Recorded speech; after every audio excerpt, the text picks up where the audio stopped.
Welcome back to TENTHisle Gaming. My name is Ryan, and I hope this video finds you well. We're starting a brand new series here on the channel.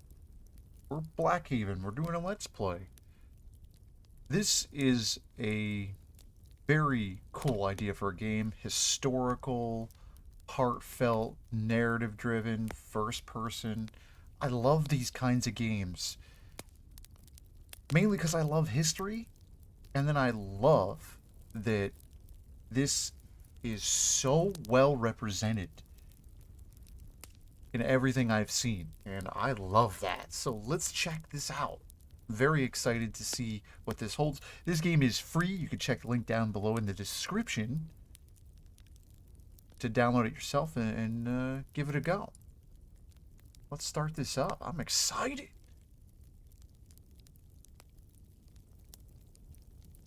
History has always fascinated me, and it's nice when Yes, Mom, I'm gonna be here all by myself. you can have a game represent it Yeah, too. because they're closed for Flag Day. Oh, I'm loving the I vibes don't know already. if they're gonna be closed for MLK Day too. We start the earliest of any of the HBCUs. I'm never gonna be here for that anyways. Plus, I don't know if I'm even gonna want to be here. I might just stay in Greece. Psh, yes, you would too come visit me. Yeah, all I do is answer the phones. This is supposed to be a marketing internship, but I haven't even done anything on the website yet. Whoa. No, I don't know how to make a website yet, but neither do they. I'll get to that in spring semester, after I get back from Greece. No one knows how to All make right a then, Mom, I website. gotta let you go. You know how strict they are about being on the phone, and I am a model employee who's getting an outstanding recommendation. Or Kendra, nice. Okay, Mom, love you too. Yeah, you Bye. definitely got to tell your mom you love her when you're giving her that phone call. I do that every time. Now I need to go call my mother. Okay, better go check my email and get started. All right. All right, so we've got some interact. I like this right up front. Give me all the stuff. Oh, it controls pretty smooth. Looks great. I definitely need to check our email. Good morning, Thomas. I see you up there looking down at me. Yo, what up, Tom? Wow. That's our badge. Hair looking on point. Love it. R to exit. That's a little bit. Or got some tour guide stuff in there. That's nice. Computer, we can use it. All right, Helen, what you got for me this morning? Whoa, interactive computer. Ooh, kind of a lot to read here. Beautiful. Good emails. Welcome to the Blackhaven staff. Dear Kendra, let me formally congratulate you on starting your first day at the Blackhaven Hall Historical Society. You should be very proud of yourself to have received this opportunity. Okay. I'll be coming by first thing in the morning to go over the basics and give you the tour. But I also wanted to pass along some ground rules for when you're at reception. Please make sure you are in your seat, visible and smiling all shift except for scheduled breaks. That sounds awful. Answer every call to the desk with good morning / afternoon. Thanks for calling Blackhaven Hall. This is Kendra speaking. How may I help you? Yeah, of course. That's how you answer phones. I haven't done any kind of help desk stuff in years, or any kind of customer service stuff in years, and I could still answer the phone. It's ingrained in you, unfortunately, once you do it for long enough. Remember, you're going to be the first point of contact for our guests, so always maintain a dignified tone. No slang. But people like slang. What do you mean? Reminder of our dress code is business casual, so avoid any loud colors or accessories and make sure to keep your hair neat. I'll keep my hair however I want, thank you. Her hair looked great. You're technically consenting to being filmed by our cameras throughout the day, but I wouldn't fret about it. Bill only even looks at those if there's an irregularity with door entries and exits. Or 5, this is a lot. Always follow directions closely. We run a tight ship and don't want to have to ask twice. I think that's about it for now. I'll look forward to seeing you in just a bit, Helen. Oh, great, Helen. Oh, this is for Flag Day. I'm not going to read this one.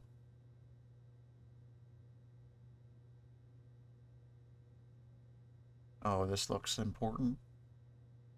Hi, Kendra. Thank you again for holding down the fort today. Just wanted to pass along your special assignment. Oh, boy.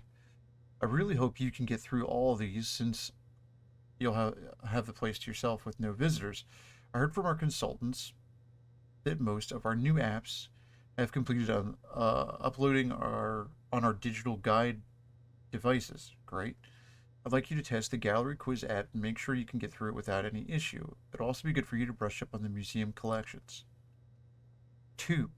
The new audio tour files should also be uploaded, so why don't you try and go up to the big house and test all those out. Make sure to listen to the end of each and let me know if you notice anything odd. I told maintenance to activate the badge for the house for today, even though it's otherwise locked up.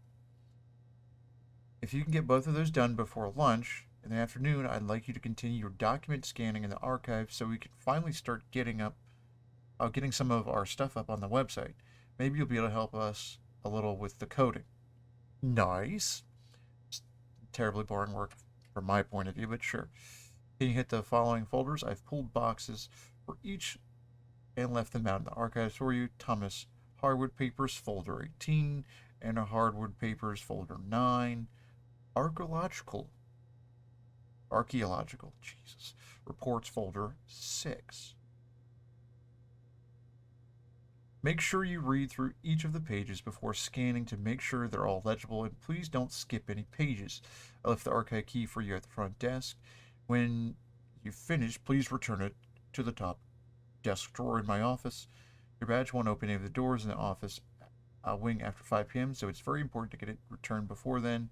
Also, the security cameras will be on today, so don't get any wild ideas. We'll all look forward to seeing you tomorrow. Between you and me, you're really the lucky one for not having to listen to our donors go on at the picnic. Thanks a bunch. Okay. Can I hit the X? Oh, the X works. Nice. This is the website.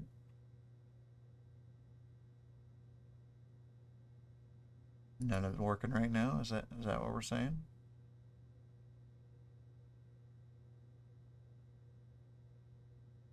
Yeah, we could tell. All right, cool. Oh, we checked that out. Oh, something coming through. Oh, did we print that email? Because I don't remember printing it.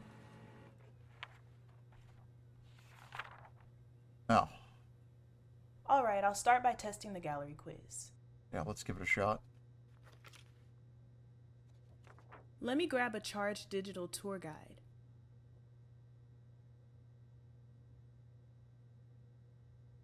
One of these. Okay, got it turned on. Nice, my How much face. did they pay My to get face their is in logo front of on it. here? Let me fix that. Let me get my headphones. Good. She got her headphones. Is that right there? Headphones. To the gallery. Let's get this quiz going. Let's do it. I need my badge.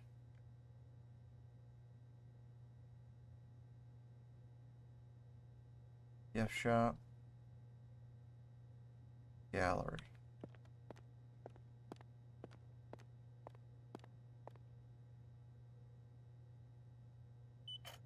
Rise and grind. Hell of achievement. I like it.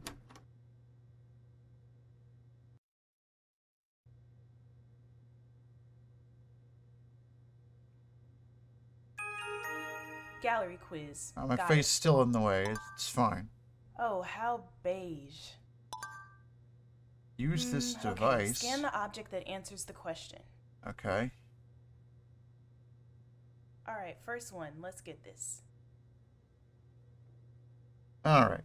Who added the famous column porch to Blackhaven Hall?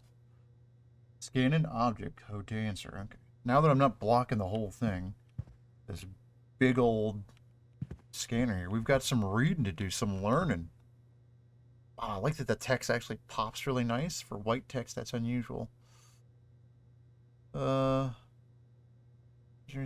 not known for his finest homes, who added 2 flanking halls on the column porch. Column porch. It doesn't say that he did. Was it him?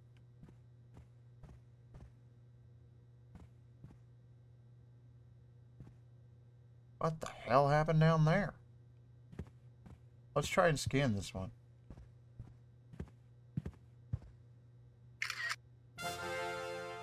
Oh. Literally the first painting. Not too tough so far.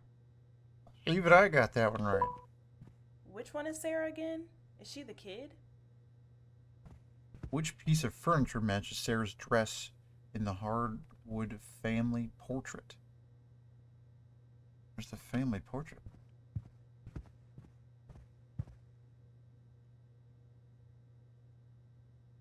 Inaugural meeting of the Blackhaven Hall. That is a lot of H's there. Historical Society. Oh, okay. 2995. Cool.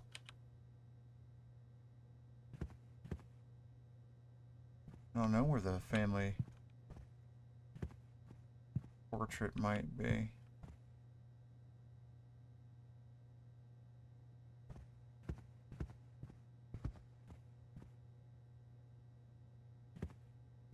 Someone broke something here. That doesn't look good. Oh, here we go. Oh, hey there. Hi. I wonder if this is the first time it's ever been just you and another black girl here.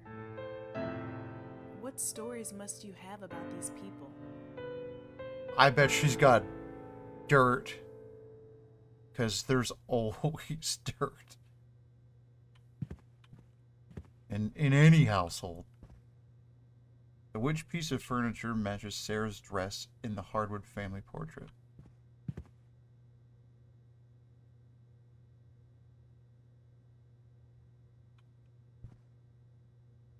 The table?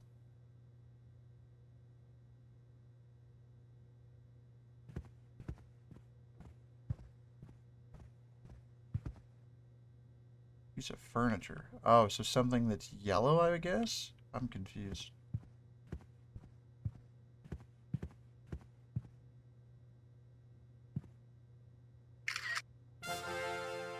Nice. For when you want to sit up really straight with two friends. That looks like the most uncomfortable bench ever.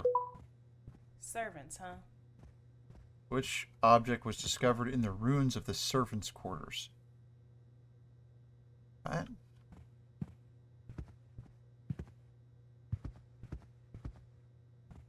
I don't know. I was a student of enlightenment.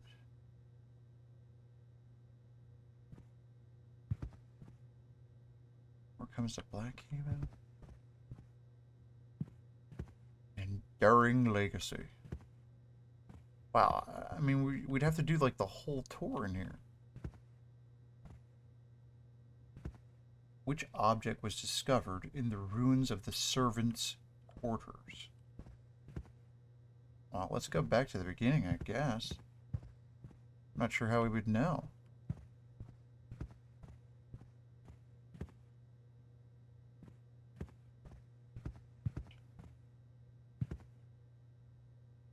There was never a place of greater refinement, said one visitor to Blackhaven Hall, which by the end of the 18th century was arguably Virginia's greatest private home. Our galleries reflect only a small selection from the once luxurious appointed rooms at Blackhaven.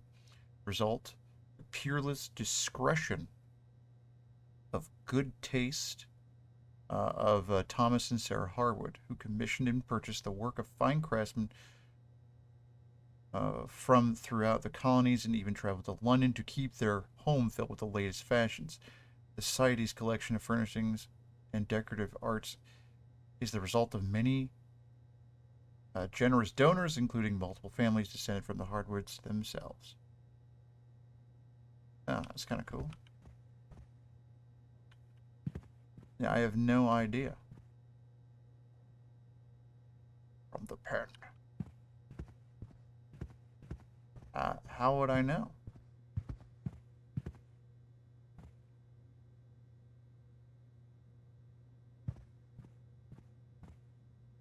Like many of our founding fathers, Thomas Harwood was a student of enlightenment and obsessed with new discoveries. Thomas was fond of tinkering with scientific instruments, including microscopes, orreries. I actually don't know what that is. And camera obscuras, like the one below, which uses an early lens to focus incoming light, projecting a live image onto its rear mirror. Oh, that's kind of cool.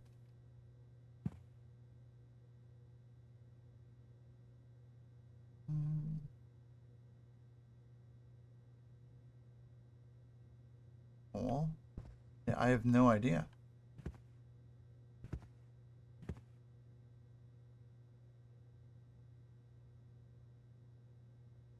Why is there a quiz in here? I don't.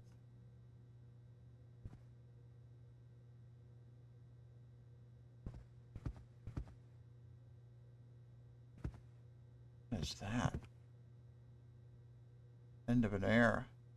After the total destruction of Blackhaven Hall by fire, many called to rebuild, but the ever-defiant Thomas Harwood vowed to leave the ruins standing as a reminder of British treachery. Unfortunately, the last master of Blackhaven would never see a new home, as Thomas succumbed to a strange illness and passed away early in 1782. His wife, Sarah, moved herself and the children to Maryland to live on her family's estate and eventually sold most of Blackhaven's property to William Harwood, Thomas's brother. William's son Timothy would later build nearby Oakmont Plantation, the current home of the Harwood dynasty, and incorporate the Blackhaven lands and staff into his farm. Whoa. The hell is that thing? It looks wicked. Yeah, I have no idea. Which object was discovered in the ruins? And I'm guessing this thing over here. Nah, come on. Wrong. I got it wrong. That can't be good. Which was this? Which object? I mean, how would I know?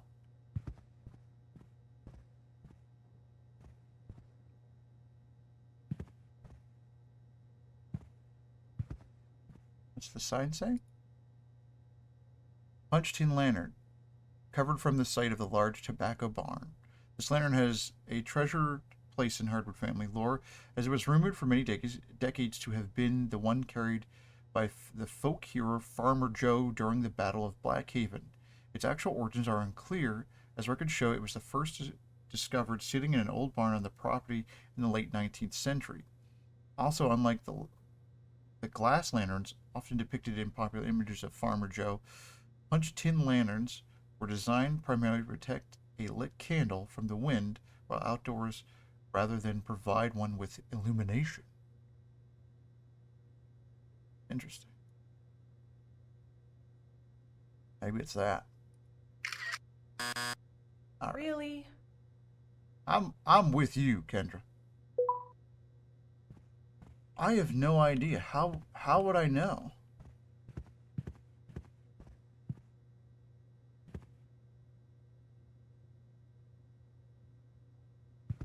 I mean, I don't see anything like obvious.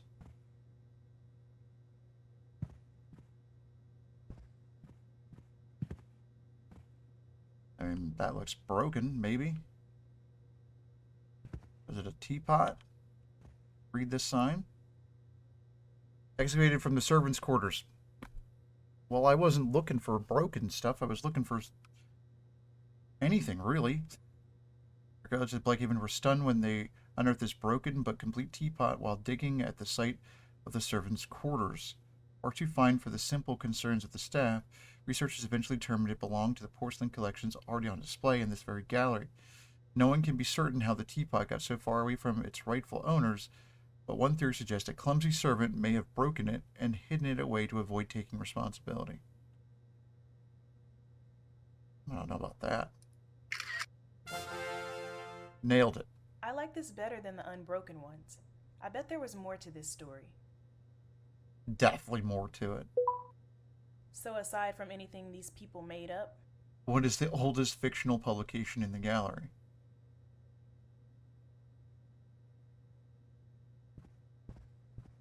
What?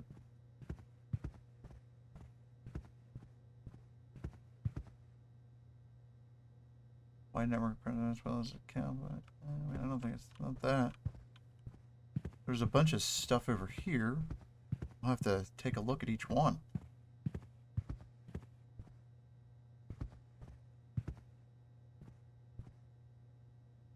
Oldest fictional. Let's say 1751, 09. That's the works of Mr. William. Oh, there you go. Let's look for dates. Othello. It's like 9th grade all over again. I don't remember Except Miss Othello. Hayes isn't looking right at me asking if You guys anyone remember understands Othello? where Let me know down in Othello's the coming comments. from. I don't remember Othello. Which He's object made up, right? might have been So used by doesn't that Farmer mean all Joe? of them? Or none of them? I like the sass. We already know it's this one. Look at Somehow, us this doesn't knocking seem them like out it'd of the be very park. bright. Which object This one has got to be easy. used to sit atop of Blackhaven Hall?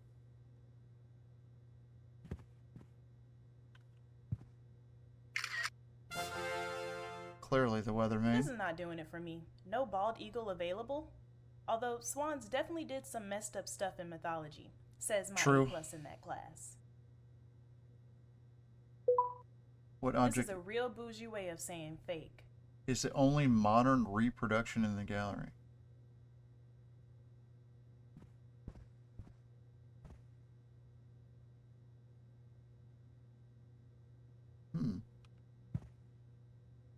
I would guess this. Modern reproduction. I don't know. Oh, this is a reproduction. I didn't even see that before. Huh. This Nailing lets it. you see all the stuff you already got, only lower quality. Watch out, guess. We got a math question. Which candlesticks are younger than Elizabeth Harwood? Oh, crap. I don't even remember how old she was. Did it say?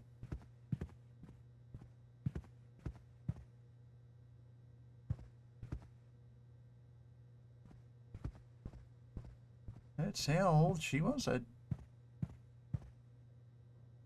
wasn't paying attention.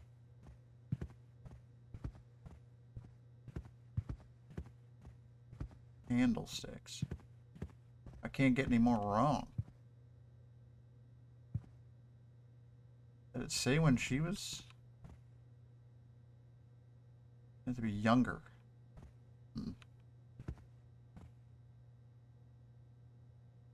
Oh, I see that now. That would have been nice before. 1780 portrait. I have no idea how old she was. Younger.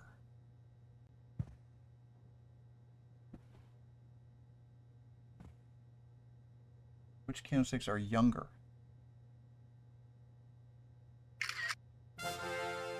Clearly that one. Are we sure one of these didn't burn down Blackhaven? Might have. What did Thomas Harwood write in Virginia? Oh, in response to the Virginia governor. I have no idea. Something over here? Or is that a pamphlet before I can remember?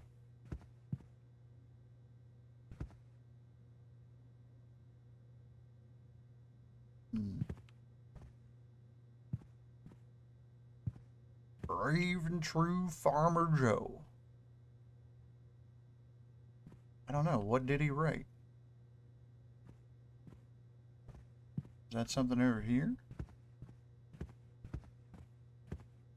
Just gonna have us keep going back and forth. but many of his works have been lost ages. Nevertheless, Blackhaven. This is a count boy. So I don't think it's that. Then all the way back at the beginning. No. I didn't see any of his actual writings unless I was completely not paying attention, which is totally possible.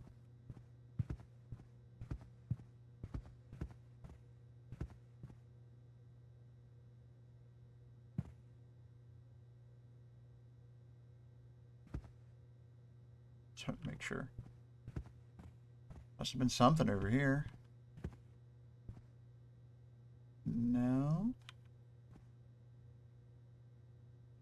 What did Thomas Harwood write in response to the Virginia governor?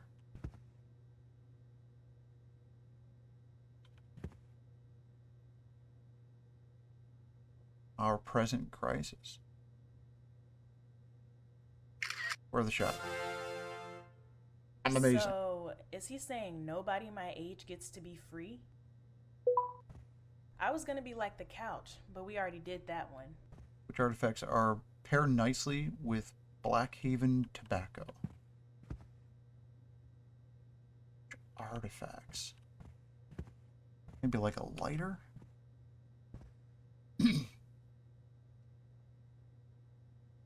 What are all of these? I can barely see some of this stuff. Cup, pitcher, horseshoes, wine bottles.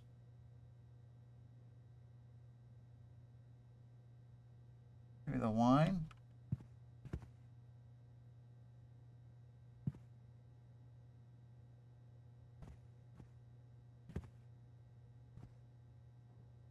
Maybe. Let's double check. I feel like they're trying to keep guiding us that way, but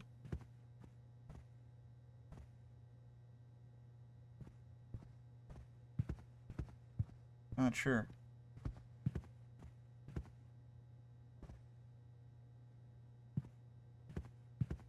It's a whole like tea set. All right. Artifacts pair nicely with Blackhaven tobacco. Anything in here else? What is that? Bracket, a fork, shovel, kettle lid? No idea.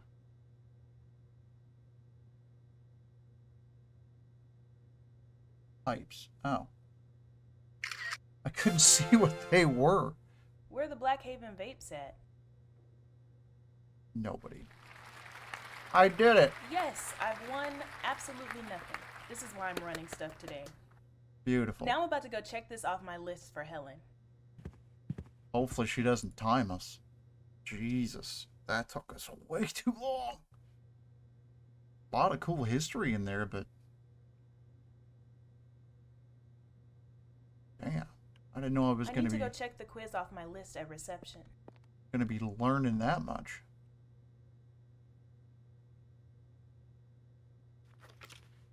Quiz is done. Literally the first person to pass. Time to head outside and get that audio tour. All right. We take our badge. Oh, phone rang.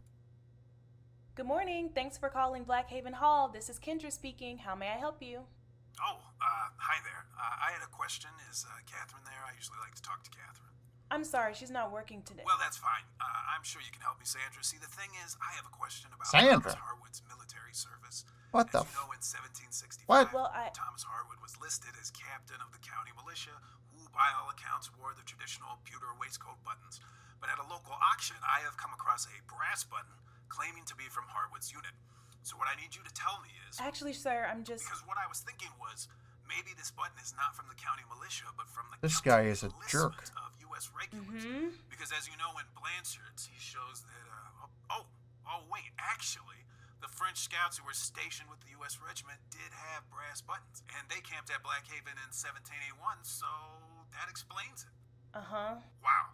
Deidre, you have just been a huge help to me. Just absolutely fantastic. Deidre? I cannot thank you enough. Keep up the good fight. Semper Fi. You're welcome.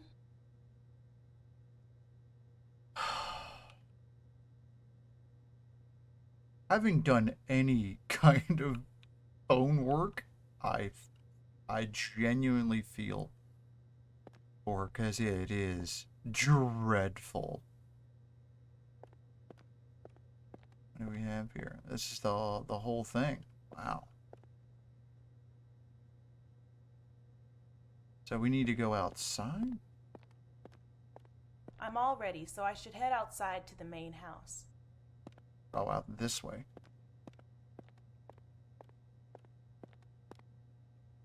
Ooh, finally my chance to read up on Blackhaven all by myself. It's a pretty light gift shop.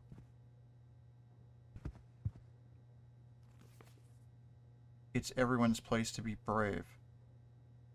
Story of Farmer Joe.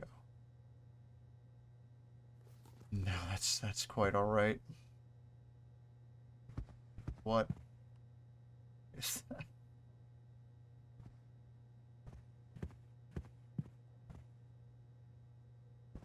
All right, so nothing. Master your life. Lessons of leadership and taking control of your business. Well, they've got a nice looking book here, but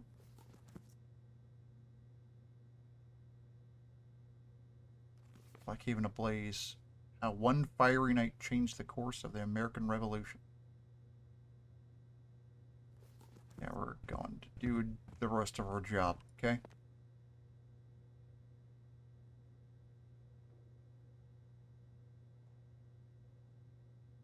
I don't know that anybody's going to want to do that quiz. Put that out there. I don't think anybody's going to do it. Okay, back to start. Audio tour. Scan the QR code on any plaque to hear a guided tour stop. So This is totally gonna ruin my Spotify. For sure. Don't hate the view. Let's do this.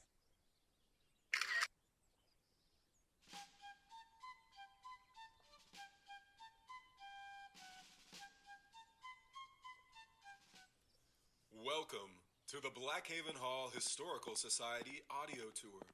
I'll be your host throughout your journey into the world of Thomas Harwood, America's forgotten founding father. We want to go the other way. You can begin walking towards the house now. We recommend you take the path on the left. You can pause or restart each tour stop at any time by using the touchscreen on your personal digital tour guide. Once a stop is finished, just scan the QR code on another plaque to continue. Wow, this looks nice. Your digital device will show you the remaining stops you have left to visit. You can also rescan any plaque to hear its tour stop again.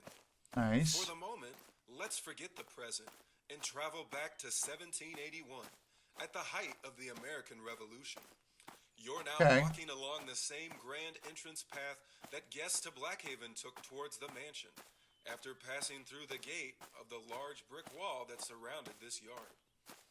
Blackhaven was not always so imposing. In the 1600s, this land was used mostly by small tobacco farmers who bravely crossed the ocean to start new lives in Virginia. But on a misty night in 1644, many of those lives ended when a band of treacherous Indians launched a sneak attack, ruthlessly killing even women and children. You can't say that. Still to this day, some say you can see the ghosts of these families trying to find one another, some even without their scalps. These stories didn't intimidate Nathaniel Harwood. He smartly purchased discounted lots and began the story of Blackhaven as we know it. We'll continue our tour at the top of the hill. Damn, are they all gonna be that long? Or have ghosts? Alright, so I've got two issues so far. One, we do know that there's going to be race brought up in this, and there's going to be some overt racism. I didn't know there would be that right there, using the I word, which I do not appreciate. It's either First People or Native Americans. Jesus. I'm legitimately not okay with that. Show some respect. I thought the last one was the Grand View. apparently this is. You've now reached the grand circle of Blackhaven Hall, where visiting carriages would parade. But in 1781, there were additional buildings. To the left stood the kitchen, built freestanding to keep Ah. out smells, smoke, and protect against fires. British cannon, however, were another story. I also don't To like the this right narrator. stood the fine stables, housing beloved animals, including Eleanor Harwood's That might be on legendary purpose. horse, Duchess. Let's take a closer look at the house. This girl really named her horse Duchess.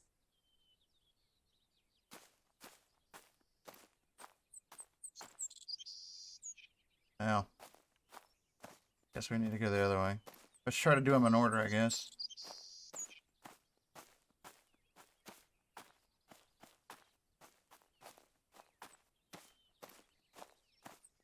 You're supposed to go in?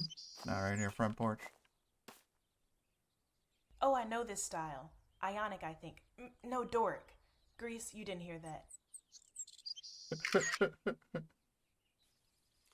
Before we go in, step back and take in Blackhaven Hall. This house is an example of Georgian architecture, named after British kings, like the tyrant King Lot of George glass. III. This style features symmetry, balance, and Greco-Roman influences, but with little ornamentation. Thanks to a state-of-the-art structural glass restoration, Blackhaven now has regained kinda its cool, original actually. form. This striking, award-winning design by international firm JJC Architects duplicates the original porches, peaked Crazy. roof, and top rows of dormer windows. Completed in 2019 at a cost of over $20 million, Holy. the restoration received funding from Harcorp Industries and its CEO, Thomas Harwood III, and is even LEED certified. Let's go Whoa. inside. They're really trying to boost the environment on a tobacco plantation. Apparently.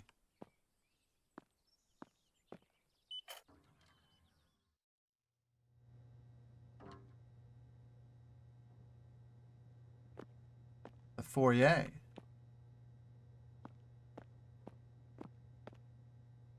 We need to get the reception desk up in here.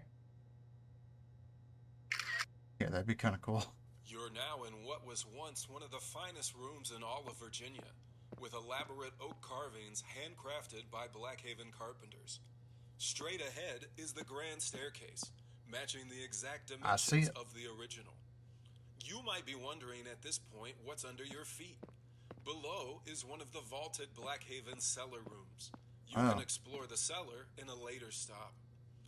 The open Cool. spaces to the right likely held parlors for the Harwood family to relax together.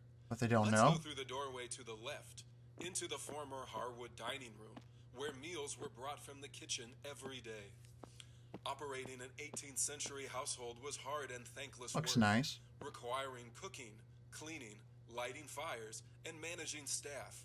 But according to Thomas's diary, his wife Sarah did so always with a smile. To see how Thomas showed his gratitude, head through the door to the outside. Yeah, Sarah must have really thrown her back out for everybody. Wait.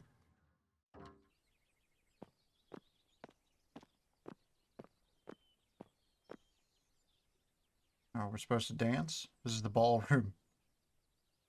I'm a terrible dancer.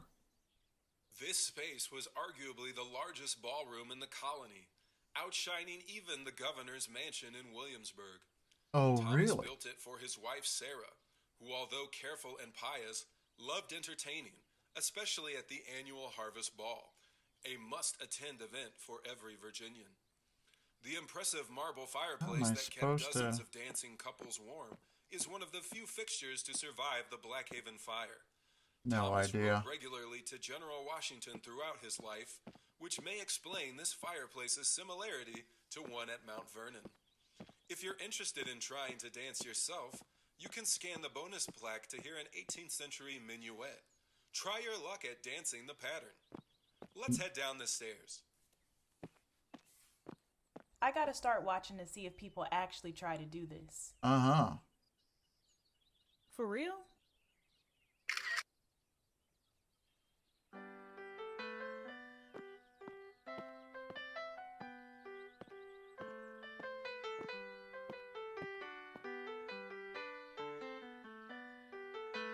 Where does it keep going? I can't tell.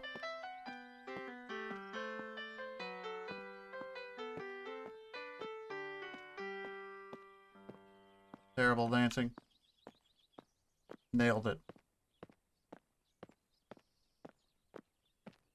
I couldn't tell which way I was supposed to go.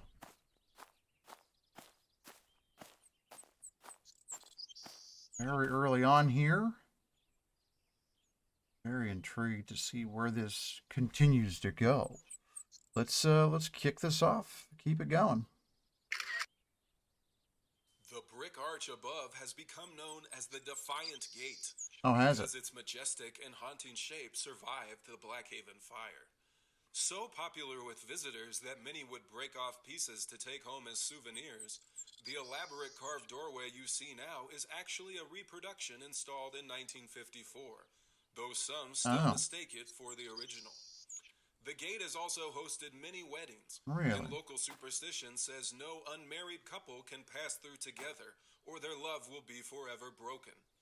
This legend may stem from Eleanor Harwood, who refused to dance with her fiancé in Blackhaven's ballroom before they were wed.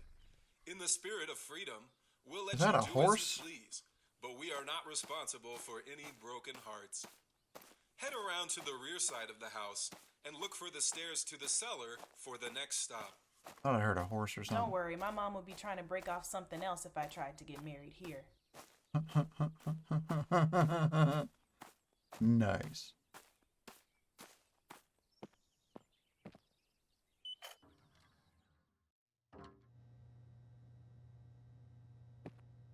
Wow. Okay. Got a lot going on here. Leave your mark.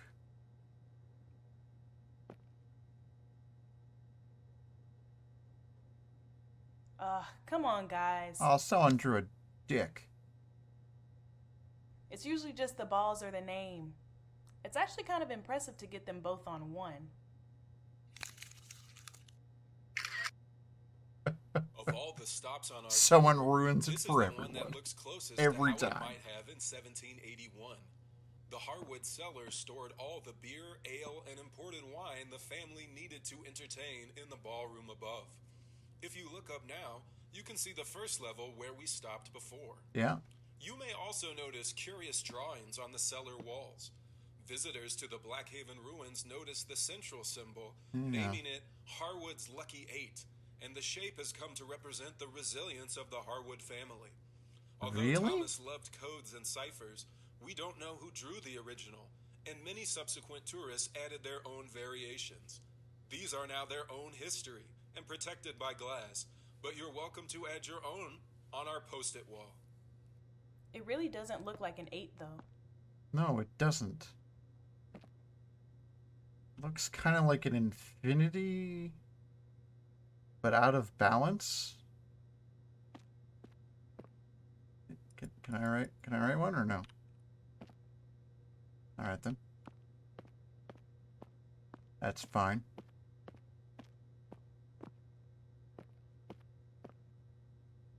Rear view. Are we done down here?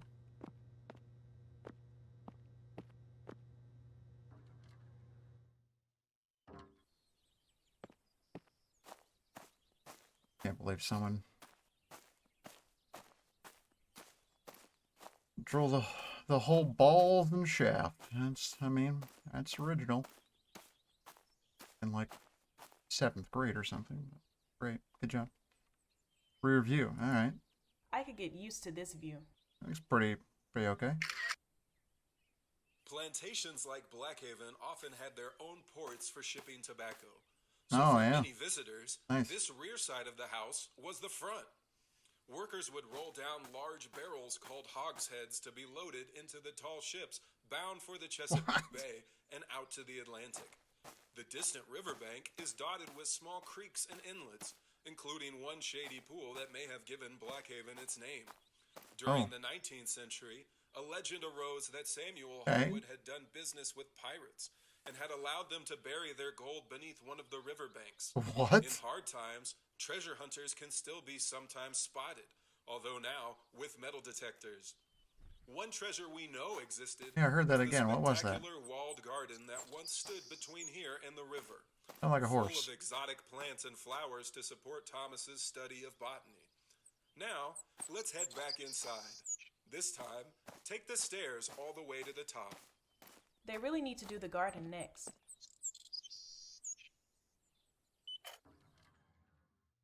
Alright, let's go in.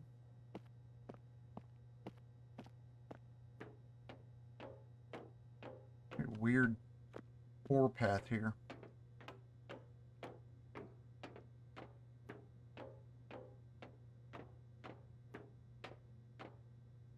Elevated walkway. Nope, that's not yet. Observation deck. Nope, that's the battle. Alright. Well, I don't want to do them out of order.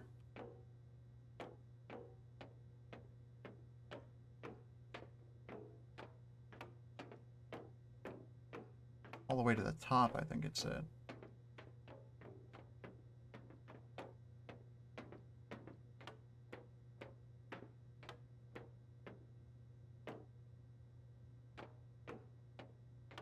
Here we go. It's really out of order. I can feel being up here in my stomach. That's not too bad. From this I'm afraid of heights, and that's observation not that bad. You can see the sheer size of the house, as not even the Harwood family ever could. And how about the view? Spectacular now. In the 18th century, this was simple attic space. It's all storing right. House goods and overflow visitors. Workers at Blackhaven did gossip about strange goings-on in the attic, passing rumors of occult ceremonies and witchcraft. But while the entire Harwood family loved puzzles and secrets, there's no evidence of anything more witchy than a stray broom or two. When you're done admiring the view, head down the stairs to the second floor elevated walkway. Already there. Though part of me wants to see if I can make this rock back and forth. Definitely. Never mind, too scared. No, I already went down, and we're good. From this elevated walkway, we can get another marvelous view of the Blackhaven restoration. You can head left and walk along the platform on your way to the front porch balcony. The reconstruction began with the clearing of centuries of rubble, not all of it from Get a the good look at 18th, this. as many locals had found the ruins to be a convenient dumping pit. Local legends told of Blackhaven servants who were buried alive in the collapse, but no human Better over remains there? were ever discovered. Once the rubble was clear, architects repaired the brickwork and built the central steel structure to provide support for the glass panels. I can see. If you look at some sections, like the glass corner coming up on your left, you'll notice that many plates of glass are actually acting as support columns, maximizing the amount of light and visibility in this innovative restoration. Pretty crazy. We're on the balcony. Go Huskies. Well, looks like another stray post-it. I don't think so. Who's stealing Post-its? Not sure which high school this is supposed to be for. I'm pro dog, though. Get that out of there. Huh. Field of Daisies. My grandma's name is Daisy. That's a good name. She would hate it here. Oof. That's a big H. This balcony shows the expansive size of the Blackhaven estate. From here It is to the big. museum was only the front yard, with the entire farm extending far beyond the tree lines to the left and right. The hundreds of Holy. acres included multiple villages of farmhands, as well as a carpentry, smithy, and gristmill, each with its own craftsman. Good And we are God. still learning more about Blackhaven even in the 21st century. On the plaque below is a traveling visitor's map of the entire estate, only Okay. recently discovered in the Library of Congress in 2006. Weird. Now continue back out and take a left into the Harwood bedroom. What if I don't wanna?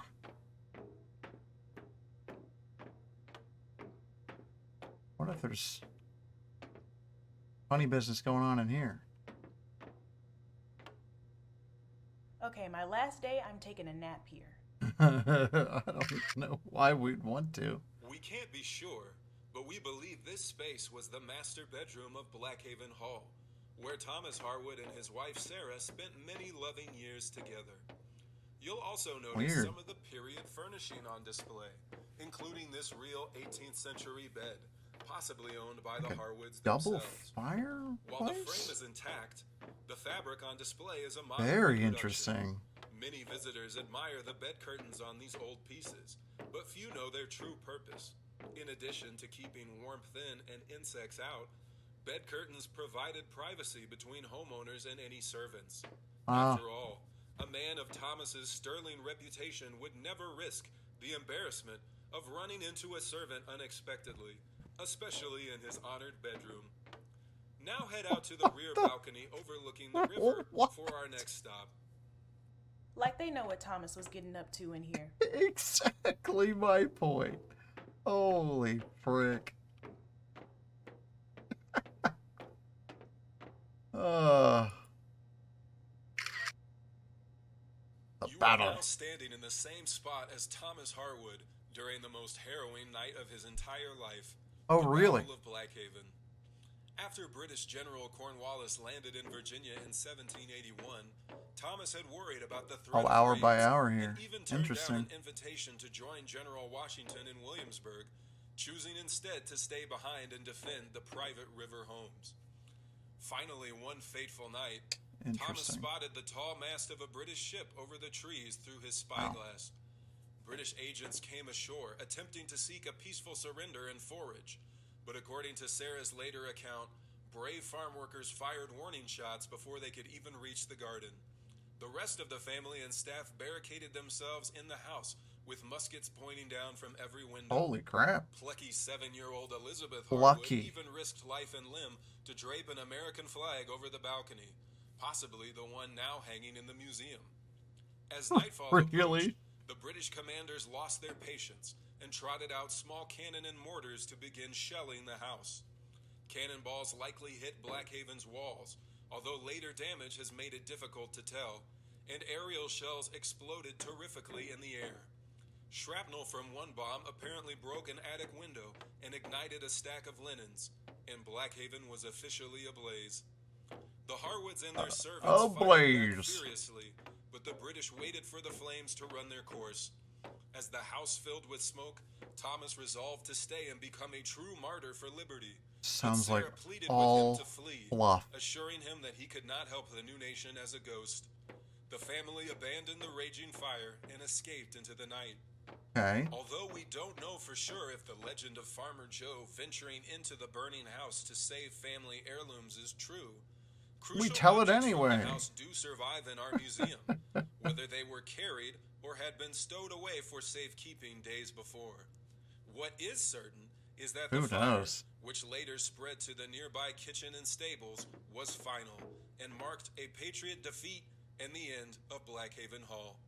Now, head back to the ground level, take a left, and continue to the site of the formal library. All right. That's a lot of patriotism for one family getting their house burned down. Exactly my point. Sounded like a lot of bull. Oh man, that sounded like a load of shit. Pillars of a Dynasty. Oh, I thought that was it. Library, was that in here maybe?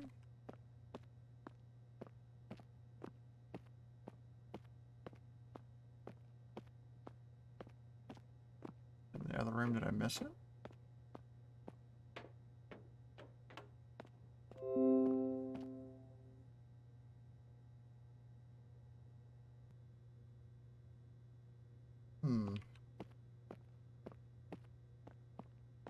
Did I miss it? Was it up top? I thought it said to the ground floor. There was something over here to scan. I didn't see it.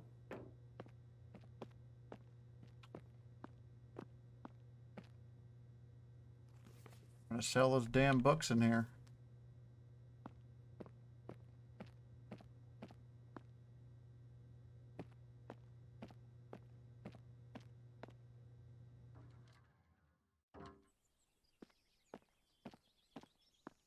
Ah, here we go. Ugh, the most interesting room, and this is all they've got to show. Yep. Makes sense. Makes It is perfect sense. heartbreaking to believe that this was once the greatest library in all of the young United States. Oh Filled my with god. hundreds of leather-bound books, scientific instruments, and exotic animal and mineral specimens, the Blackhaven Library was designed by Thomas himself. Couldn't His save any of collection it, huh? dwarfed even Thomas Jefferson's, and had it survived, Get outta here. Blackhaven's books, not Monticello's, might Oh. have been the basis for the Oh, Library come of on. Congress. Lost too were Thomas's brilliant journals, some reportedly Brilliant. written in code, full of observations and experiments that might have rivaled Ben Franklin's. Little of the structure remains, possibly because the books here fueled an even It's like hotter saying that fire. Edison was better than The Tesla. fire of Could we Thomas not? Harwood's life would soon too burn out. Nearly a year after the battle, he began to suffer again from a mysterious illness that had plagued him for years. He finally succumbed to the disease and was buried with honor in Williamsburg before a massive crowd of patriots. Thomas's unexplained death spawned rumors of a poisoning, and even that Sarah had drugged Thomas after he Jesus. had discovered a secret affair. But modern historians have found evidence only of a loving marriage and theorized that local Tories may have spread the rumors to discredit Thomas. His life now shines as an example to every American, a patriot who loved his wife and his country. You can now head down the stairs and to the left to the final plaque along Already the trail. going towards it. They used a lot of ifs for Thomas in that one. Uh-huh. Again, another load of crap it sounded like there. Last one. Let's get back and get some lunch. Hell yeah. What are we having? This is the final stop in our audio tour. We recommend you head back to the museum using the left trail. Blackhaven Hall was never to be rebuilt, as Thomas had vowed Booking that the it. ruins stand forever as a monument to British treachery. Sarah and her daughter Elizabeth went to live with family Treaser. in Maryland before she eventually Ominous. remarried. Thomas's brother William Harwood, a farmer and Episcopal minister, eventually purchased most of the estate from Sarah. Oh, they're A like few miles down the road, re-rendering he built his own themselves. new grand home at No worries. Oakmont, named for the small tree-covered hill nearby. Oakmont's foundations were built by dismantling the Blackhaven lawn and garden walls to make use of the bricks. Oakmont lacked the imposing size and grandeur of Blackhaven Hall, but the Harwoods continued their wow, commitment we're gonna to be waiting defending here a while. liberty and free enterprise for every American. Although their loyalties to their Virginian countrymen required them to defend against the Take a Union seat in on a the bench Civil up here, War, maybe. the nation mended its divisions and ventured into the 20th century even stronger. Did they? Now the family is arguably more famous for Harcourt Industries, a global economic juggernaut, but their story of American success began right here in the humble fields of Blackhaven. This concludes the Blackhaven audio tour. If Thanks. you haven't already, be sure to visit our galleries and to pick up something for the special patriot in your life at our gift store. Oakmont Plantation, still the current residence of the 6th generation of the Harwood family, I is want to pick open for anything up. scheduled tours the first and third weekends of every month. And don't forget, both Scheduled Blackhaven and tours. Oakmont are available for weddings, anniversaries, and corporate events. I'm We sure hope you they. enjoy the rest they of your are. visit and find your own ways to honor the memory of our founding fathers. As Thomas Harwood once wrote, liberty is entrusted only to them who will work for it. Goodbye. Pretty sure there were some people working here who didn't get their liberty. Ooh. Kendra, you got that one spot on. Time to go back inside and eat some lunch.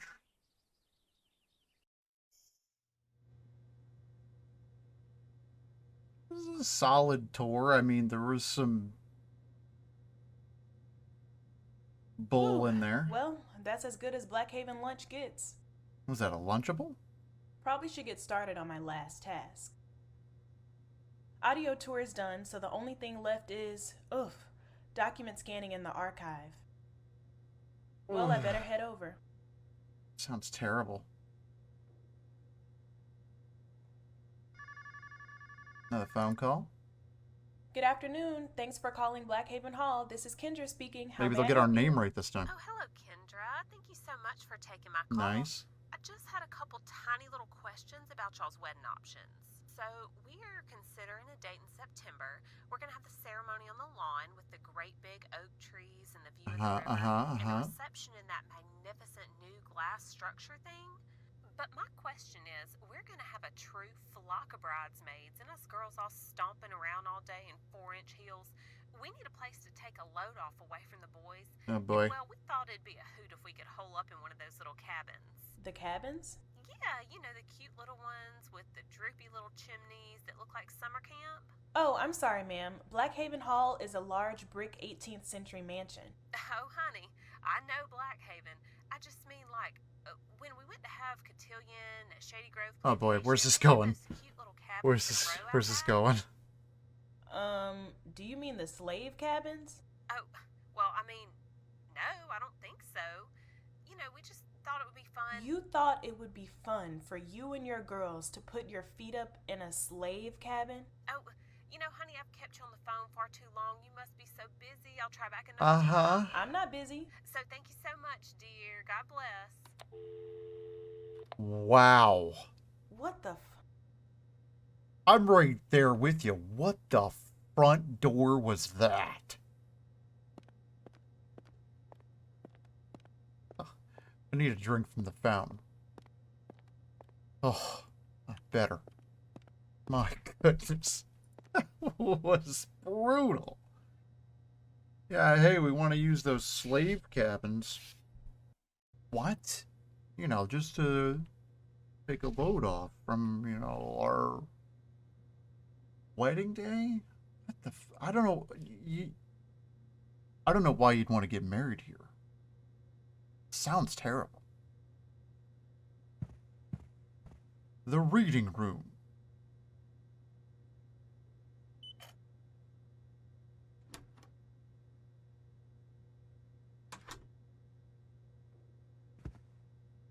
There's the scanning station. Uh-huh. Now I have to go find the right box from the archive. It's like 18. Looks like I need Thomas first. Thomas, folder 18. I'll leave that there for now. Okay.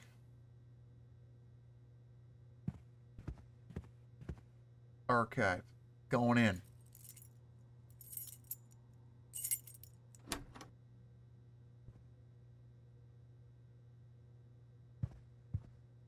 Someone left some stuff open here? Huh. Look at these. Fishy? Check this pattern. These are so much more interesting than the ones in the case. Yeah, why aren't those in there? Why aren't these on display? Wait. Oh my god. Are those? Uh-huh. Damn, Blackhaven. Damn. Frickin' knew it. Okay, here we go. This list has which collection is which number. We needed Thomas Harwood papers. Oh, Timothy Hart? No. 3. Hold on, what was that? 3. Okay.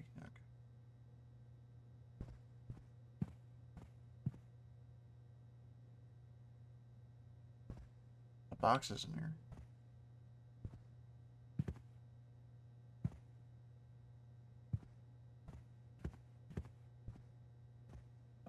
Folder, it said?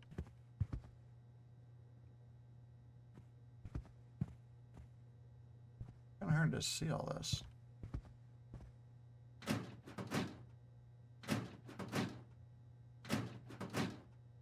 The key.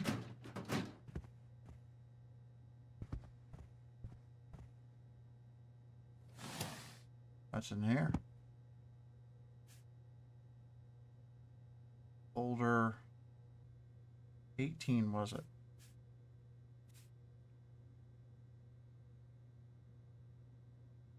Okay, got the folder. Let me go scan this. Alright.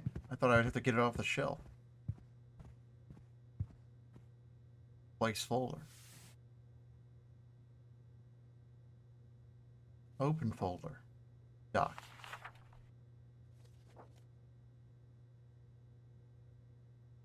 Read closely.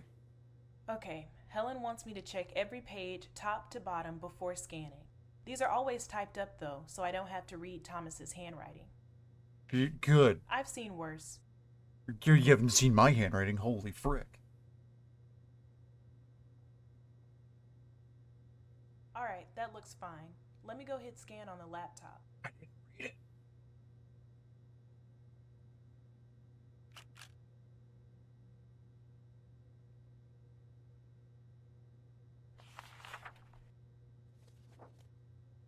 Oh. Welp, here goes. Time for the genius of the founding fathers. Should I have read that one?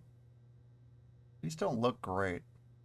Let's read at least the first little bit. I rose at 6 o'clock and ate bread and butter for breakfast. I read 2 chapters on optics and also poetry in French. This is terrible. Okay, I'm not even going to make it through the first one.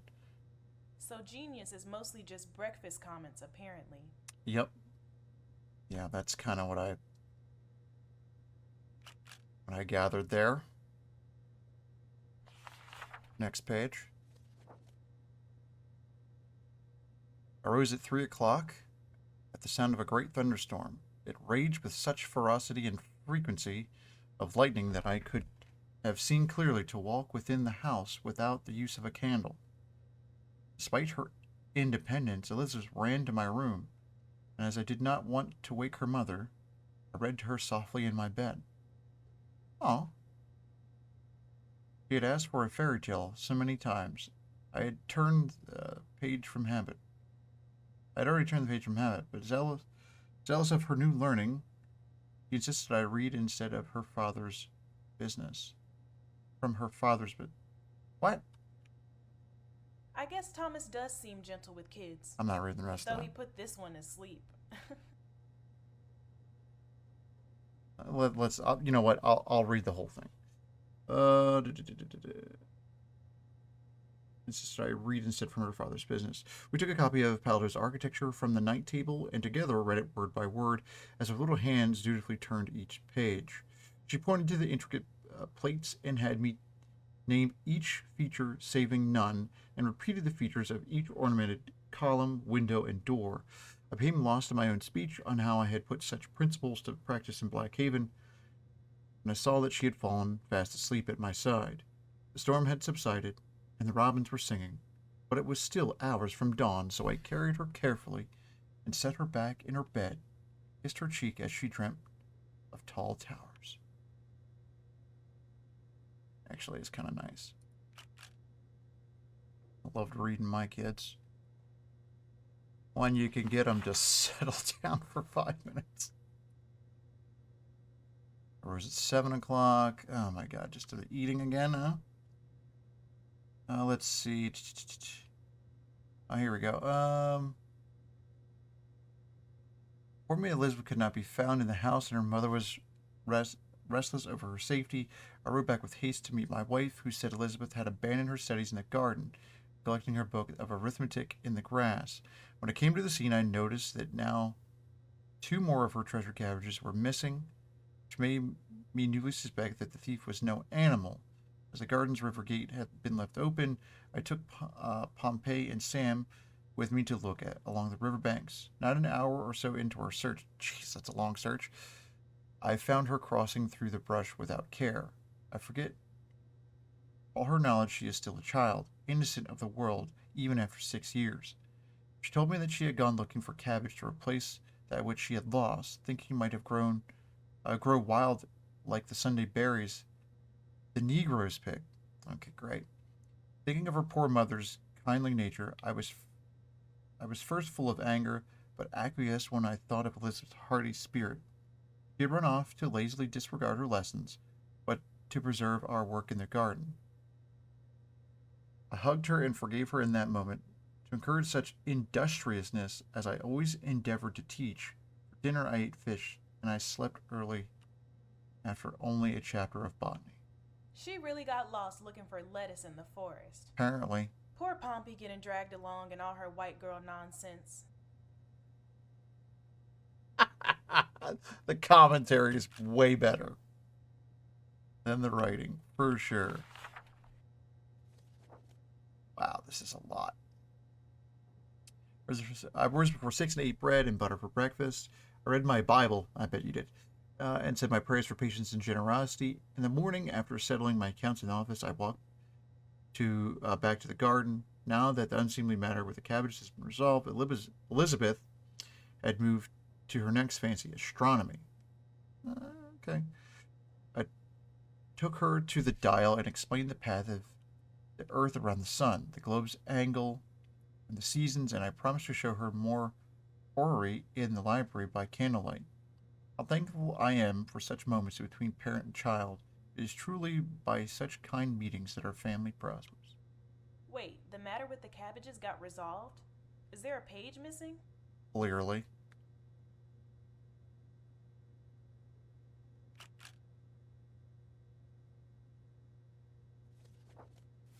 Missed a page. How did it get resolved? Better put this back in the box.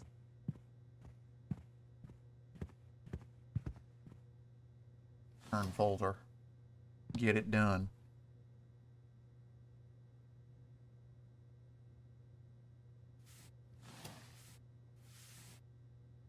Okay, gotta find the shelf where this box goes. Shelf 3.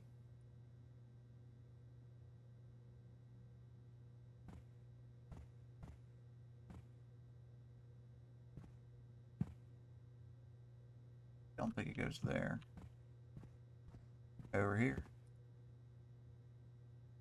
Mostly breakfast comments. Ready for the next the folder. achievement, yes. I can look at my instructions in the reading room or the collections index if I need to.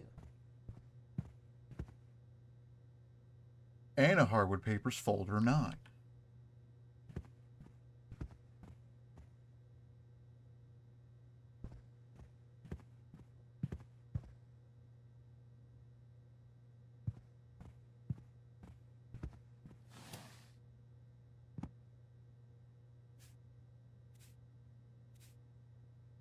I don't think this is the right folder.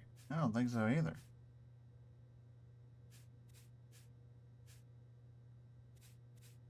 I think it's the other one, isn't it? Hold on. What did this say? I can't remember. And it was 9. Okay, so it was 9. What's this one? I thought so originally, but it was kind of out of order.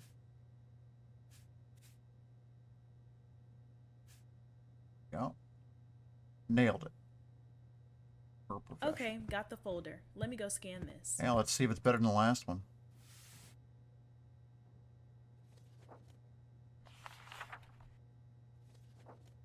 Read closely. Okay, Anna Harwood next set. Papers. Let's read about this scary-looking couple. Correspondence from Oakville Library, Harwood family, Anna Harwood, and Gideon Harwood. Okay. Stand that up. Yeah, they look great.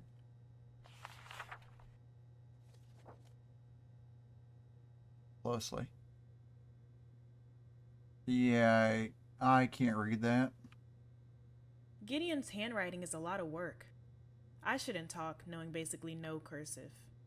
I can write cursive still, but my handwriting is terrible. I'm not going to be able to read that, though. Oh my god, yeah, we're not going to be able to read any of these.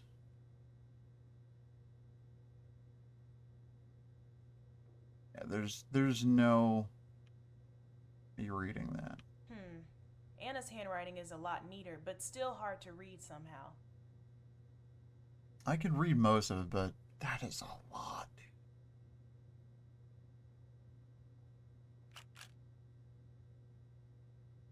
Be nice if I could actually see it, what it says. Resume. For a strong man, you know, so many boys came calling to me. Oh, okay, that sounds a little. Next. There we go, one we can read. My dearest Anna, This will be the first letter you receive, and the first that has gone out to post since my enlistment. I write to you currently from the light of my campfire, after a march of 12 miles. Oh, good for you. I now realize that the job of a soldier is to march more than to fight. I miss you terribly. I know our cause is true, but I cannot help wishing to see you and your boy in every moment. And our boy, Jesus. He is my boy, isn't he? Moving on. No matter the direction of compass, north, west, east, or south, I know all is but a long journey back to hold your poor little hand. Why's her hand poor? Maybe she's been working out. And so every step I take is a step towards you. It has become apparent to me that for all of the skills of a Southern gentleman, some of the other officers have not slept even a single night under the stars. Although some of my rank have scorned me for not partaking in the officers' mess, I have one great cheer for my hominy porridge.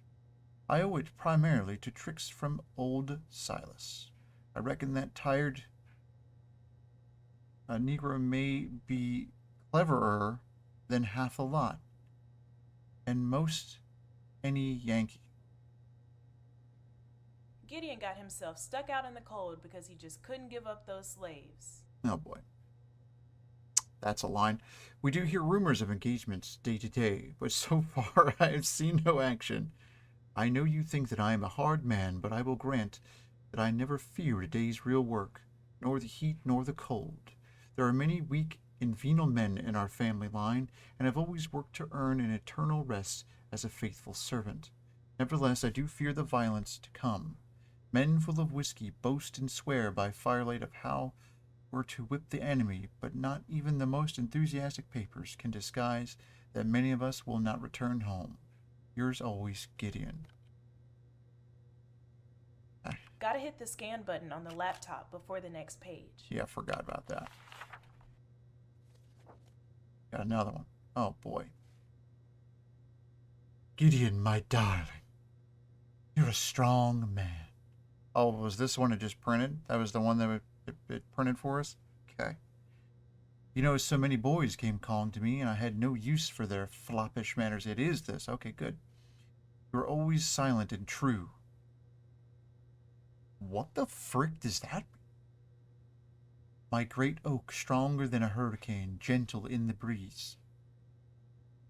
Laying on real thick there.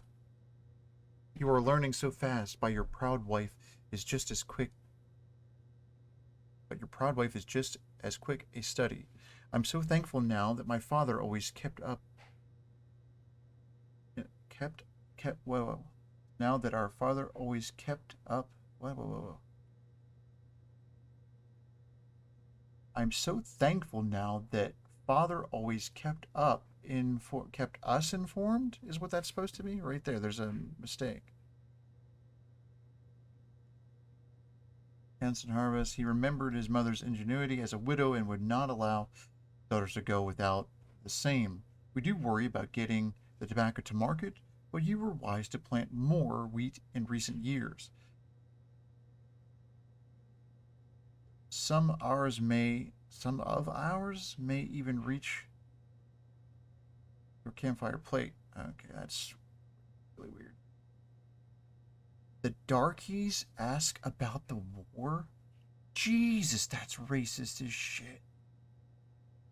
But I believe they fear Yankees pillaging more than their steady masters. Of course, Emily and Charlotte have run off together, but each did the same before the war, and I know they'll return to their infernal kin when their taste for adventure runs dry.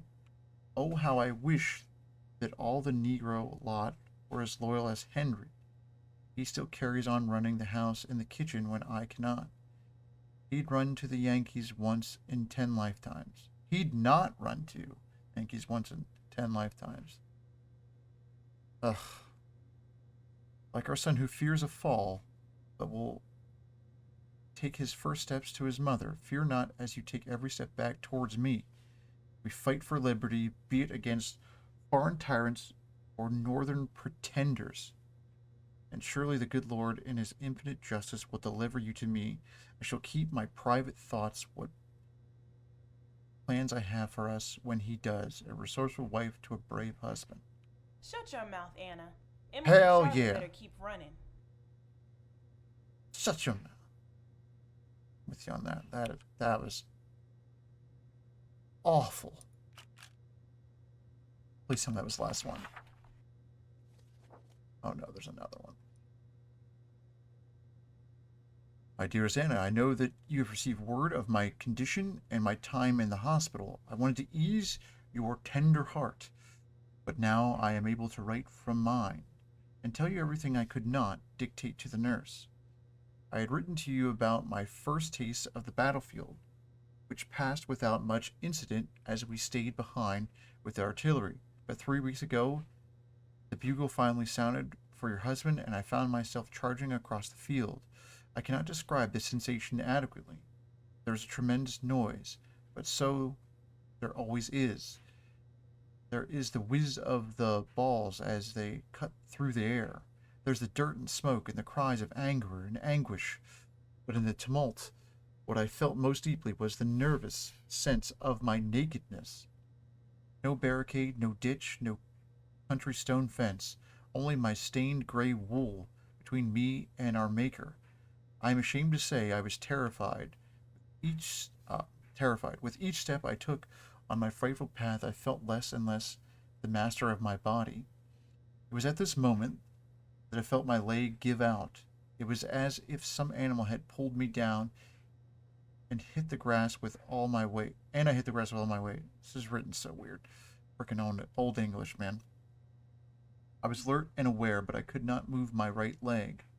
I looked down, saw a ball that had struck me and split my leg, split upon my shin bone and blown me wide open.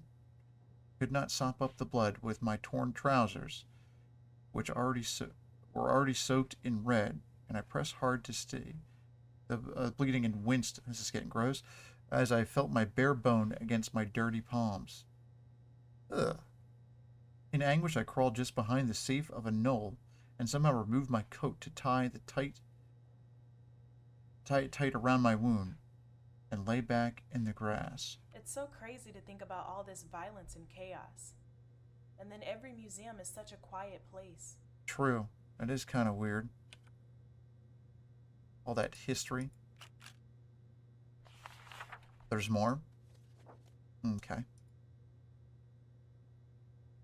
Even amidst the terrible din, the world quieted.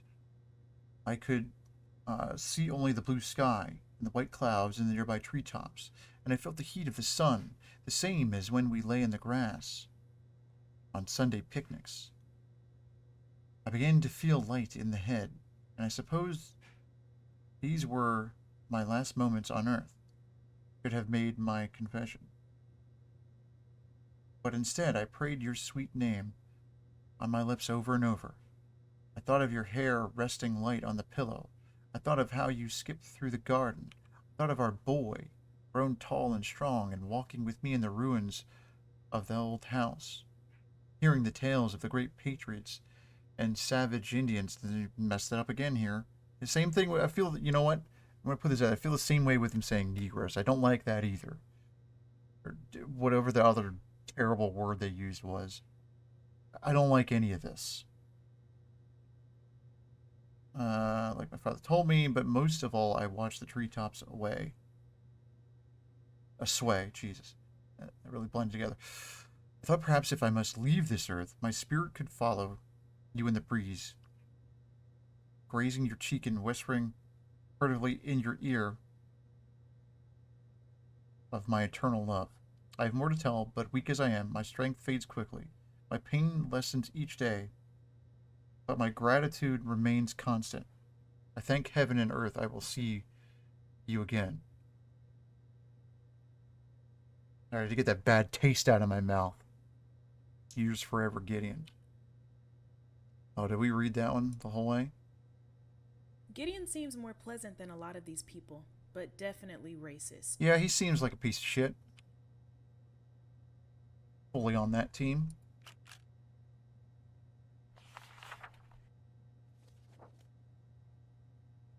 Oh my God, another one. Gideon, my most loving husband, my love for you is just as eternal. You doubt yourself because you are so humble and true. You are no coward. Your wounds testify to your bravery. I am certain, deep in the mind of every man on the field, are your same fears. But there are many who would not lead the charge. Indeed, there are many who would not even answer the call. You may dwell in your sadness, but I am giddy at the thought of your kind and handsome face. How I wish I could be there to cheer you. This is so fake, dude. I would come in such a pretty dress and smile and sing and read to you and compose a sonnet in your honor. I would make the hospital into a ballroom, just as the one where we met, and show you so much affection that every pair of jealous eyes would be on me, but mine would be only on you. Alright, I'm not gonna lie, these two are really feeling each other. It's a little too much. He's up on Henry, though. Whatever may happen, do not mourn your body. My fine oak will not be diminished even by loss of a branch. You'd be nothing like poor Henry, though he still manages to bring my breakfast up the stairs each day with his awful limp. You are a man of letters, the head of a fine and ancient family, thick with friends and rich in my love. How can we despair while our affections endure? Great. Can't stand you even more.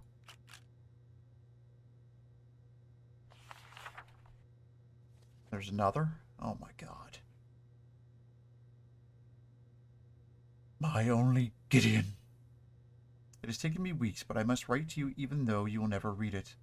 You lay low in some spot of cold earth. The officer who delivered the news cannot even say for certain where. My heart knows, because it is there that every day and every night. It is there every day and every night. That's really weird. Oh, Gideon, the light has gone out of my life. From my earliest years, I was prepared to be a wife and mother, and in my youth, I could have taken the hand of any man in the state. Oh, you conceited piece of shit. Okay. But when I saw you, I knew I would never entertain another suitor. I bet. Our boy now says my name, and I can tell him yours, and show him your picture. He will never know what it means to truly look on your sweet face, but he will know your image and your deeds. Okay, yeah. Yeah, right. News came recently of our surrender and the death of our newly free nation, but it troubles me not, because all my aspirations have died with you. Okay. Many of the servants have stayed back to continue on their farms after they know nothing else, nor are they suited to live without supervision. If my heart were not already broken beyond repair, it would have pained me to see a smiling Henry riding away in a Union wagon, but it was only now a small slight. Oh, how I curse Yankee arrogance and pride. They have undone my world. They have turned what is true upside down. And still not content, the damned animals have taken you from me. I would wipe 10,000 of them from the earth in a bloody instant, and not feel the slightest pang of remorse. Jesus! You were worth them all, my precious love. I promise you I will never remarry. I know you are so kind, and you would wish me another warm bed. But I will not take it. I will live my days with a cool temper and a cold resolve, and dedicate my efforts to never forgetting our cause or your sacrifice. Damn, they got Gideon. But Anna's really out here trying to commit a genocide in his honor. Yeah, terrible person. Yeah, let's scan that one in.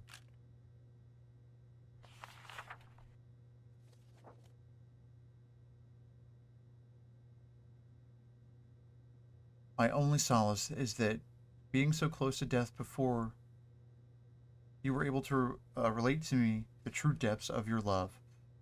I pray that you were given the chance to say my name as you expired. Jesus Christ. Okay. Because I say yours each night when the darkness comes before me. When my eyes close as yours forever. I cannot realize any joy, but believe me, my dearest, I feel you in the breeze. Anna is so awful, but I can still feel her loss. Nope, Why totally. couldn't you feel anything for somebody like me? Totally can't. Terrible. I'm not sympathizing. That was the folder. Wow, that was Better put this back in the box. a lot. That was a lot.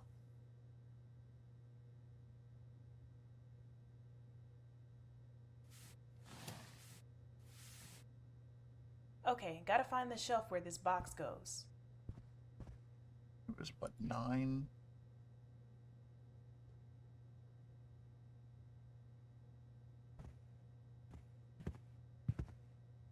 Yeah, right there.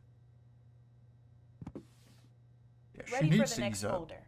Let's I go. can look at my instructions in the reading room or the collections index if I need I to. totally forget what it was. Are you kidding after all that? Folder 6.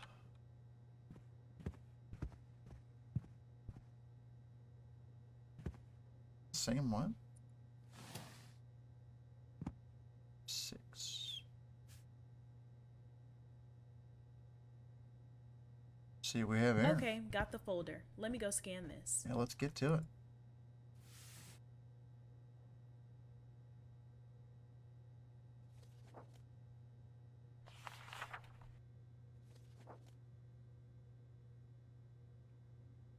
Blackhaven Hall, summary report of battlefield and barn excavations. This one seems more boring. I guess so.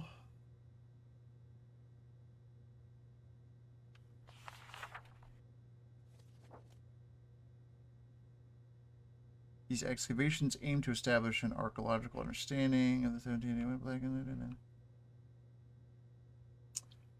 1781 Battle of Blackhaven. While surviving historical sources recount the attack, particularly in the journal of Rebecca Hardwood, there has to this point been little physical evidence from the battle. The earliest mention in the historical record comes from the Virginia Gazette, approximately 2 weeks after the events in question, which quoted Thomas and Sarah Hardwood.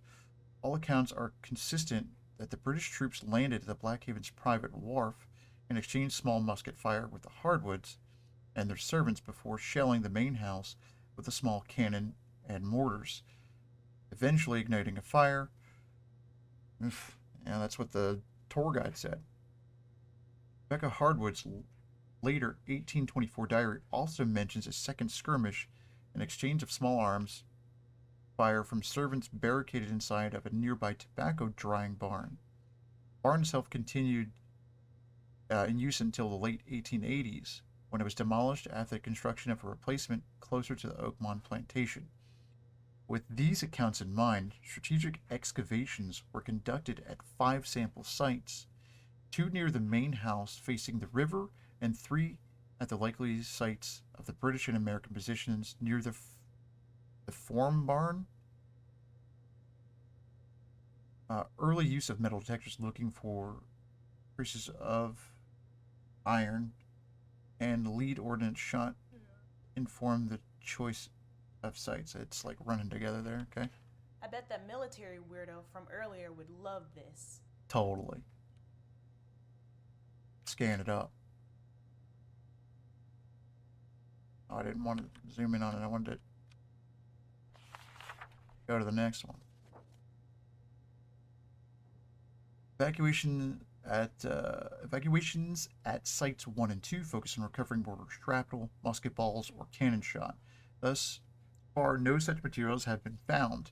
Much of the recovered material at Site 2 was related to food production, likely from the daily carrying of meals from the freestanding kitchen building to the main house dining room. Artifacts recovered from Site 1 were more varied but less intact, and are suggestive perhaps of an informal garbage pit. Some pottery shards from Site 1 suggest primary usage from much earlier periods in the late 17th or early 18th century. Okay. They never found any bullets from the entire battle? Sounds like it Were didn't they happen. in the wrong place? No, I don't think so.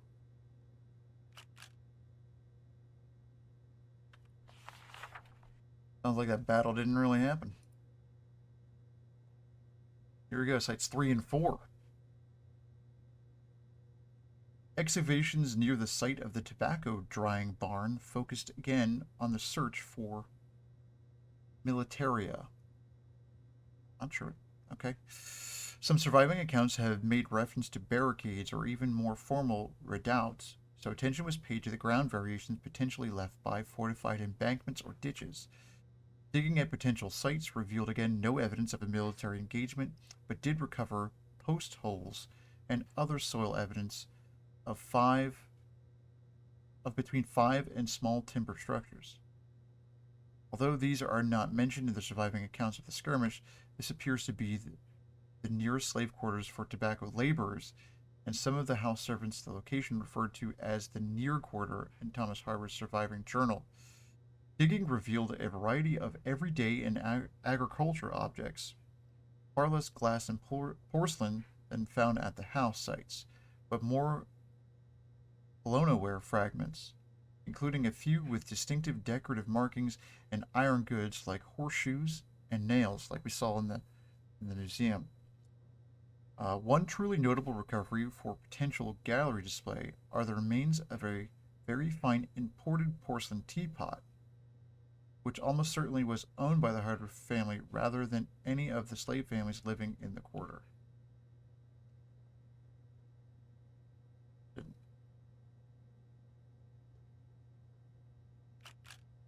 No commentary on that one, huh?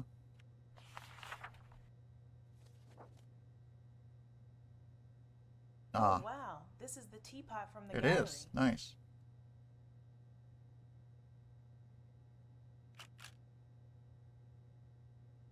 X. On the mutual agreement of both the firm and the BAHS, digging at Site 5 was suspended. Why? Suspended? What was all that drama about? Yeah, they found something they probably weren't supposed to. That's my guess. Like a good conspiracy. Just for fun. Additional testing. Additional analysis was conducted on surviving artifacts owned by Blackhaven Hall Historical Society and the Hardwood family. In particular, a set of musket balls from the 19th century collection of Anna Hardwood. Using the taxonomy for early American ordnance, established by Johnson Leland, 1968, page 1 through 8, it appears clear that the musket balls do not resemble any in common use by either American or British forces during the Revolutionary era. The caliber and quality of the shot suggest instead that they are from an earlier matchlock musket from the late 17th or early 18th century, most likely the type used for hunting geese or other fowl. Similarly, the brass gorget said to have been abandoned by a dying British officer clearly dates from the era of George II and could not have been a relic of the Battle of Blackhaven. It is, however, consistent in similarity to British forces active in the 7 Years' War, and may be possible to connect the expedition led by Colonel George Washington in Fort Necessity campaign. Yes, one more scan and I'm all done. Hell yes. That was actually good reading. I like that one. Better than the other racist Better put shit. this back in the box. Way better.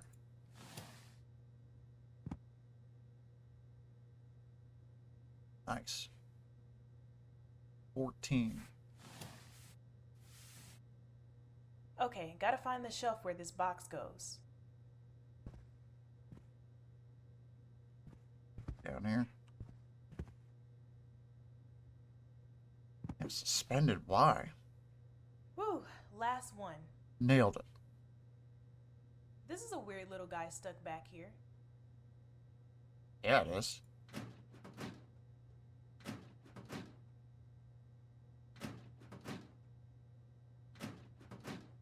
I don't have a key for this. We get a key? Well, I did all the pages I can find. And it's almost time to close. Better head over to Helen's office and drop off my key. Gotta check off my list.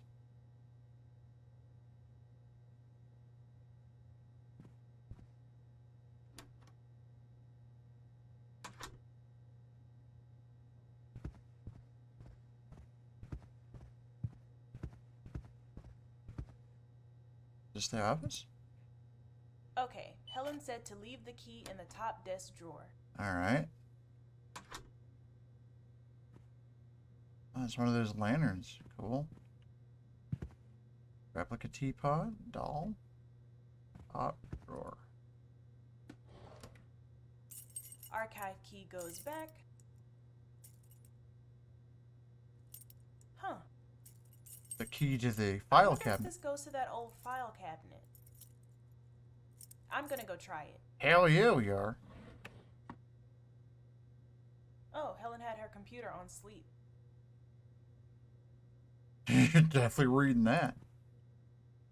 Hi, Deborah. Thanks so much for finishing up with Kendra's paperwork. She's actually going to be staffing the museum all by herself tomorrow. It's a shame for her to miss the picnic, but you know, she probably wouldn't have the right dress anyway. What the frick? I'd hate for someone to be intimidated by all of the traditions. Plus, we don't need anyone tattling on Steve if he gets handsy after a couple of drinks. Jesus. I have to admit, I was a little skeptical about taking on one of these HBCU girls after the amazing job Catherine did last year. It was just so nice to have another Gloucester prep grad on staff. But Kendra's helps us score a few diversity points, and with the scholarship program. The only thing better than interns working for free is having the schools pay us. I'm so excited to see you tomorrow. Make my punch a double. I won't tell if you don't. Oh, Helen's a real piece of shit. All right, Helen. You're a terrible person, Helen. I see how it is. Oh, I definitely see how it is.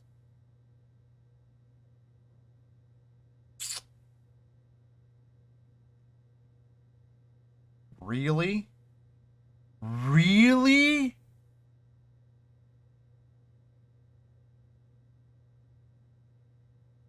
I get a big old problem with that. You can get that shit out of here. Can we, okay. I gotta go. Definitely going to unlock this now, after she was such a terrible person. Freaking got a 40. What the?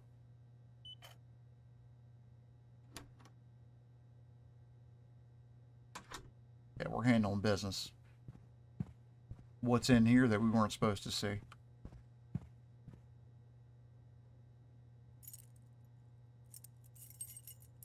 A big old thing.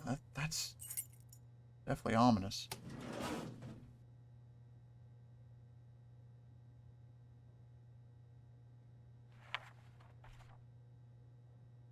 Wait, this is the missing page from Thomas's journal. Ah! Why have they got this locked up in the corner? I don't know. I didn't get a chance to read it. I need to take this over to the scanner and check it out. Yes, what else you... might be in here? Let's find out.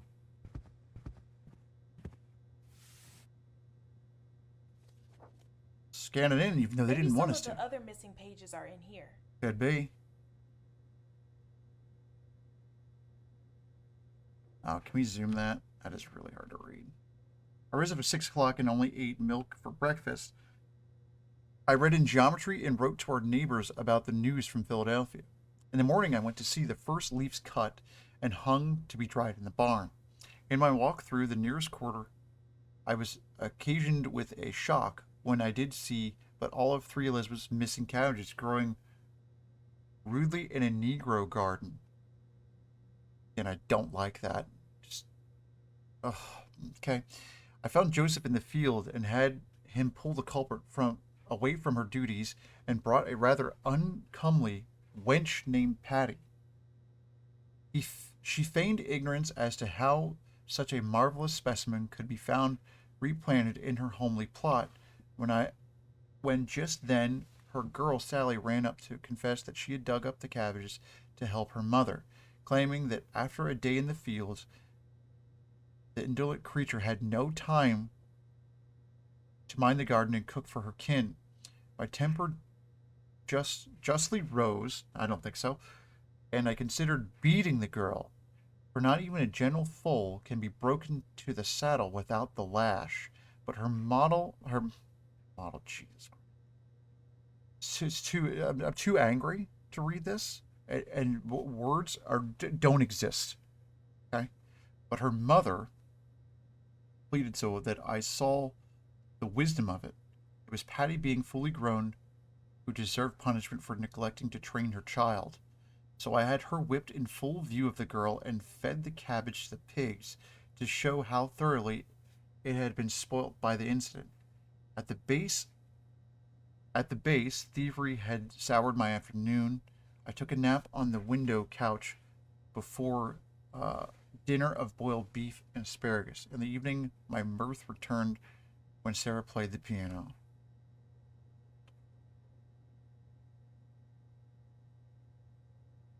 God damn, he beat a mother in front of her child and Yeah, then needed piece a of nap. shit. I knew Thomas was sketchy, but this is messed up. Yeah, Did someone take this out to make him look better? clearly. Here's the papers. Oh, it's William, Thomas's brother. He had to be jealous of his bro's hair. For sure. Next.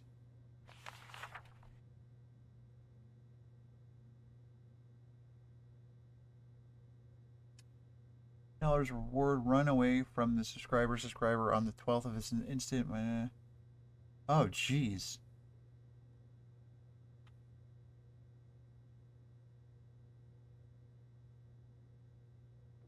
I don't know, William. Why would Stephen run? I mean, Joshua was only sold away from his family, and Hannah was branded and missing an ear. Yeah. And William is the minister?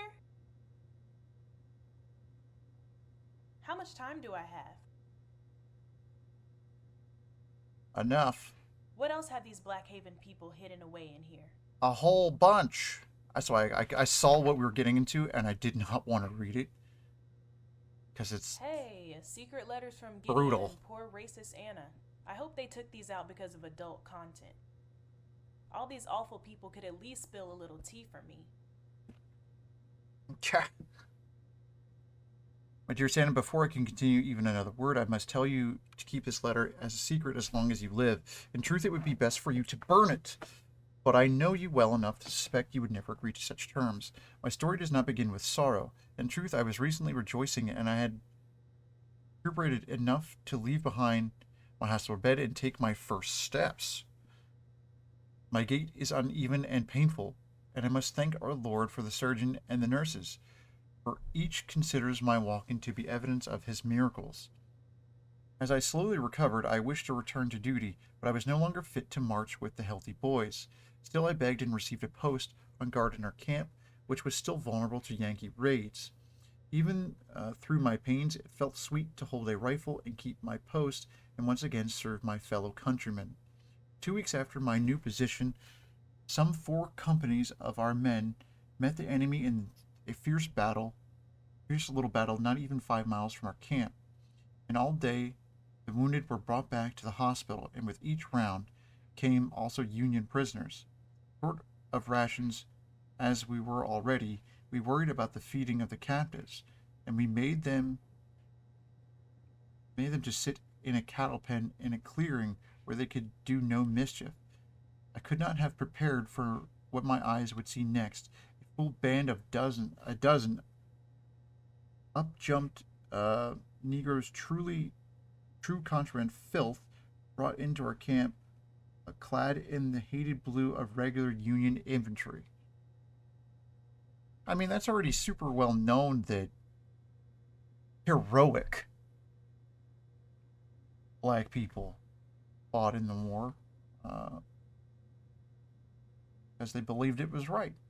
Some for their freedom, others for other reasons. I don't see that as a whatever. As a piece of shit. Moving on. At first sight, these black rascals, Jesus, look no more at ease in uniform than apes? Oh my, so racist. But as the shock subsided, we began debating what to do. Their presence so inflamed the tempers of every good rebel that we could not put them with the white Union men or have the whole lot torn to pieces in a riot. Instead, I and another handful of guards marched them a few hundred yards into the nearby woods. Each of us were filled with contempt for these treacherous Negroes, and some in our party even stooped to hurling insults at the beasts. This is making me so very angry. Who looked back calmly at us as if deaf and dumb. I wish I could tell you true that our prisoners provoked us, but it is not the case. One of our men, unannounced and inflamed with passion, pulled out his pistol and shot one clean in the head. He fell and his brains spilled on the ground, and his blood leaked onto the boots of his companions. At least now some of the darkies yelled and begged. Some dropped to their knees, but there was no saving them. We each in a fury shot the rest, without thinking or speaking to one another. At least one of them I killed all alone. I shot him straight in the chest, and saw the stain spread through his coat until the life left his eyes. It's horrible. It was an awful scene, a slaughter, but they did not bleat like lambs. They looked at us with terror and disdain. I've seen so many fall on the field in the commotion of war. But this was different. Truly, it was criminal. Silently, in our relief and our guilt, we came back with shovels and dug shallow trench to bury them. The men went through their pockets to claim their effects, and one dropped a fine silver case in the dust. I retrieved it and opened it up to a dogger type? I don't know what that is. But okay, depicting, I guess that's like a locket, depicting what must have been this man's plump black wife, dressed as well as a free woman. It was in this moment I was overcome with guilt, for I could only see Bessie back at Oakmont, who raised me and my sister, who nursed us, who fed us, and who held us close to her breast. Surely she loved her man in her own childish way, and there he lay dead in a pile.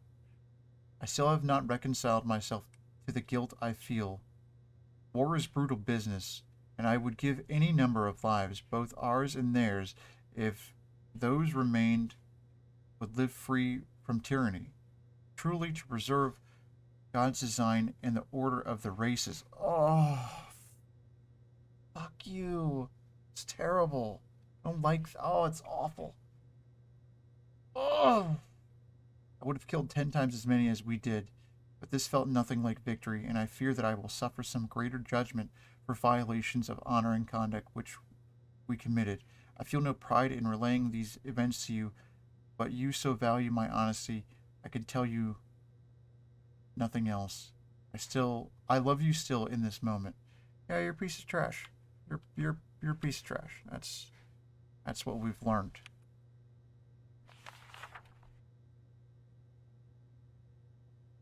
There's more. My kindest and dearest Gideon, woe that I cannot be there to soothe your noble heart. It is truly the wars are ugly affairs, but you remain shining and spotless in my eyes. I am proud you have so great a sense of order and decency that you were simply overcome with righteous anger. Oh my God. And Tringus, even the law to achieve the greater good. I don't believe that at all. That's ridiculous. Of course, you and your compatriots were filled with rage. I seethe even now at the thought of ungrateful creatures. We give them so much more than their natures deserve. Oh. Provide them with not only sustenance and shelter, but discipline and purpose. We give them the Lord's truth and the keys to heaven, lest they have perished forever in the darkest Africa. Unbelievable. And yet at the first chance they betray us to foreign invaders and would give over everything we've built to their corrupt new masters. Just make my skin crawl. You're filled with guilt because the right action was so difficult. But when our men, our good Southern men, wither and starve and die as the beasts in Union camps, are we to think that Negro prisoners deserve better treatment? That honest white men are no better than N bombs and documents? I don't like that at all. No. What you did was justice and deserving of a reward, and I will reward you so graciously, so lovingly, that all these horrors will seem as only the memories of dark dreams on a bright and sunny morning. What? Holy shit. Yeah, I just don't know what to say. me either. Gideon shot an unarmed prisoner like a dog, and Anna is sad he couldn't kill more? With ever increasing love? This bitch might as well have been in the Klan. Might have been. Blackhaven has had this the whole time. Clearly. They act like Gideon is a hero. Nope, piece of shit. I don't know if I can come back after this. Hell no. But I have to get my recommendation for Greece. And it's way too late to find something that's gonna pay as much as the school, especially back home. Okay, I can read a couple more. We've got time. If I don't turn this key in by 5, I'll be fired way before I can ask for my rec. Alright, there's more. Edward Negro Historical Association. I like this letterhead. I wonder what they wanted from Blackhaven. Let's find out. Dear Mrs. Lambert, my name is Dorothy Mitchell, and I am currently the director of the Tidewater Negro Historical Association. I am writing to formally request admission as a researcher in the library and archives at the Blackhaven Hall Historical Society. Nice. I have already conducted genealogical queries in nearby universities and have recovered evidence that connects my family history to Blackhaven Estates. You will find with this letter copies of 3 relevant documents. 1. An interview conducted by the Works Press Administration in 1938 with my late grandfather Simon Howard. Simon had been a slave as a youth in Western Virginia and recounted to a researcher that his grandmother Grace believed she was the granddaughter of the master of the Blackhaven plantation. Given her age, it is natural to believe that she meant William Hardwood, who, as you know, took possession of Blackhaven before building Oakmont after the storied Battle of Blackhaven. A newspaper advertisement placed in the Richmond Enquirer in 1867 corroborating the interview. The ad, also placed by a Grace Howard, seeks the whereabouts of her father, Robin's kin, in particular his long-lost sister. Grace also mentioned Rob's childhood memory of being born at Blackhaven and sold away with his mother. And 3, a photograph of a curious artifact passed down through many generations of my family. It is a carving of what I believe to be a bird in an African styling, possibly a Sankofa figure? Sounds awesome. I was told as a child that it had once been owned by Rob, a token from his mother to preserve her memory. I believe research time in your archives would allow me to not only learn more about my own family, but indeed the greater contributions of Afro-Americans to the history of Virginia. I will await a reply at your convenience and will be happy to furnish any additional credentials you may require. In addition, let me extend my warmest regards on your recent anniversary.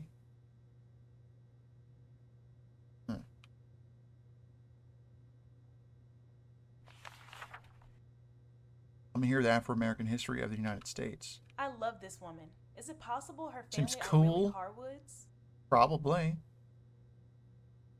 She looks awesome. Really well written. Institutional copy. Well, time for Blackhaven to check in. Dear Mrs. Mitchell, as it is customary, this is like driving me crazy. It's customary for our institution to respond in writing to all requests for admission. I'm replying to your letter of May 12th, Blackhaven. On May 12th, it is a Blackhaven is a professional scholarly archive of the highest standard. It does not casually admit amateurs to chase rumors based on hearsay. Frankly, your missive is so speculative as to represent an affront to common decency. Jeez, what the? Okay, this is being plain rude. Although it is beneath the charge of this body, I am bound to respond to each of your insinuations and defend the honor of those who can no longer protest themselves. Yeah, good luck. Allow me to be blunt. It is utterly preposterous to suggest that William Howard sired a mulatto child outside the bonds of his marriage. William was an Episcopal minister, devout and prayerful, and known only for his mild temper and cool constitution. Well, we know that's not frickin' true. William's well-established and spotless character should have ended your inquiry before it began, but my further examinations have revealed damning inconsistencies in each of your examples. Number 1, the interviewer transcript, Rob mentioned that the family story that his grandmother would style her hair in the mirrors of Blackhaven Ballroom, and that mirror was topped with a swan. Had you troubled yourself to visit our galleries on the third Thursday of each month? Oh, God, you're advertising your crap too? Great. When we welcome, whoa. Had you troubled yourself to visit our galleries on the third Thursday of each month when we welcome Negro visitors, you would know that one of the mirrors survives in our collection and features no such swan decoration. The woman in question must have concocted the story from the widespread Blackhaven's famed seal. And number 2, in the newspaper advertisement, Mr. Howard recounts that his grandfather worked in a mill along the Hickory Creek, but our period renderings of the estate show no body of water by that name, with multiple documents instead referring to Blackhaven Mill sitting next to the Nicholas Stream. Okay, and number 3. Finally, I am distressed to report that one of our archaeological experts reviewed the photograph of your family heirloom and believes it to be a modern forgery. It is true that it shares many of the crude, primitive stylings typical to African art, but nothing of similar appearance has ever been recovered in this area of Virginia. This piece is much more likely a modern fraud of a cheap sort commonly proffered in the northern cities to appeal to the backwards-looking sensibilities of Negroes who embrace so-called black nationalism. What the Oh. For all these reasons, we cannot seriously consider your application for admission. We kindly ask that you refrain from implying so as to respect the time of our staff in dealing with serious scholars. With confidence, Rosemary Lambert. Jesus Christ. Ugh, Rosemary, you cold piece of I'd be mad, but you're probably dead. And you're in a folder that's already full of lies. Maybe you're lying to Dorothy, too.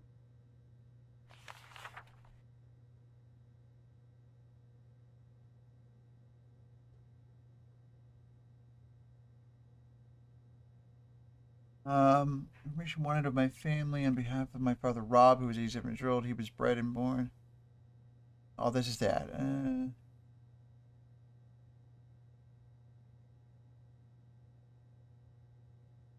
This is so sad. Rob, I hope you and your sister are together now and at peace. Hell yeah. Oh, this is the interview? Interview of Mr. Simon Howard. Okay. 1937. Look at this. I lived all my life near the mountains in Virginia. I was born in the 40s. I don't remember the year now. So many's passed. When the war came, 3 generations of my family had lived under them hills. My mother's name was Grace, and she had a kind heart. Right on. But she never forgot nothing. She would tell us children stories about family and history of the state. She always took pride in knowing who the president was and would ask the master about him. Although I remember she knew well enough not to ask master about President Lincoln, for it was on account of him that the war was started.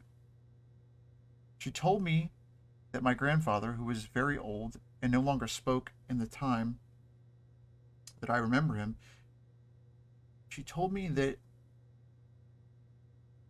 he had been born of Blackhaven on Blackhaven Plantation. I believe his name was Robert, though I never heard him say it, but everyone on the farm called him Old Rob. She always told us he'd been born way back east along the coast, and he and his mother been sold out to us when he was a meek infant. She told us lots of stories about her grandmother, Rob's mother, but never knew about his father. I could tell there was something sad about it. One time I was brave enough to ask, and she said she wasn't sure, but she believed that her grandfather, Rob's father, had been a white man, the master of Blackhaven. But I never knew any more than that. Our master had some distant relation with the farm, but I believe now they call it Oakmont. Okay, this is getting deep. Plot thickens. My mother told me my great grandmother remembered some of her life at Blackhaven, that her husband was a cooper or a smith who worked next to the mill on Hickory Creek. He used to tell her that her hair was as soft as moss that grew in the clear running water there. My great-grandmother, had been working in the house before it burned down during the Revolution, and my mother said it was a fine house, as George Washington's. I don't remember George Washington's house. I think she liked telling us those stories because it made her feel like this was her country. Me and mine never felt that way. Wasn't ours before the war, wasn't when the Yankees came, ain't ours now, though I was glad to be free. I'm glad you're free too. Anyhow, my mother told me before my grandmother would go to meet my great-grandfather, she would sneak and fix her hair in the ballroom mirrors of Blackhaven. This is what they were talking about in the letter. These fine gold things, what had swans perched on them. Then she'd walk across the plantation and wait to see them outside the mill right after the sundown, and they'd watch the last pink light shine on the river. My mother said her grandmother had loved the sunset, could never take one in again once they sold her west. Felt too much like turning her back on her dear old man. This is a lot of detail for someone this old. Simon doesn't seem confused. Yeah, really. And Dorothy's letter is so careful. Look at her. She doesn't look like someone who wastes her time. Hell no. Also, didn't she say there was a photo of a bird? Did Blackhaven hide that too? Totally. Ugh, if only I had a little more time to check. If I don't start walking to the office right this second, I'll never make it.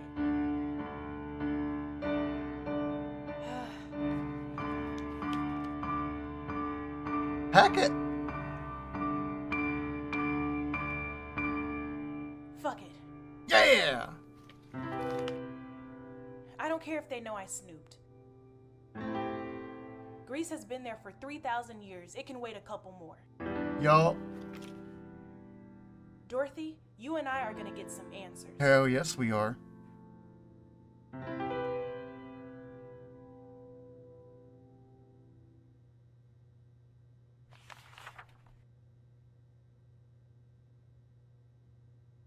Agricultural contract. I cannot read that.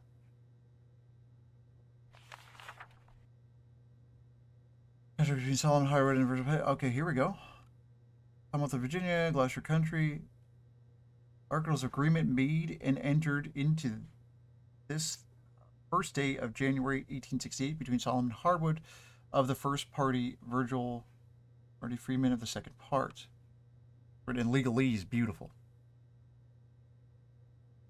The said party of the second part agree and bind themselves to work for the said party of the first during the year 1868 on the appointed farm near Oakmont. Said Virgil Riley and with his wife and children are to work on said farm as before the war and cultivate 20 acres in corn and 20 in cotton keep fences in good order, and do all other work necessary, and for their said services to receive 1/2 the cotton and 1/3 the corn raise after all necessary expenses are deducted. Said Virgil Riley agrees to furnish themselves in provisions, clothing, medicine. His wife further agrees and binds themselves to do all the washing and ironing and all other housework necessary South Foreman's house during said year 1868. Said Virgil Riley furthermore binds themselves that they will obey the orders of Hardwood in all things and do good labor 10 hours a day on average, winter or summer, with all lost time paid at the rate of $1 per day. In witness whereof we hereto set our hands and seals the date first written above. Oh, wow. Okay. All right. Next. So even as a free man, Virgil and his wife are still picking the Harwood's cotton. Ridiculous. Oakmont Negro jailed for attempted murder. Oh, no. Every generation of these Harwoods is the same. Virgil was just trying to protect his wife, and now he won't see her for 20 years. I can't read some of these.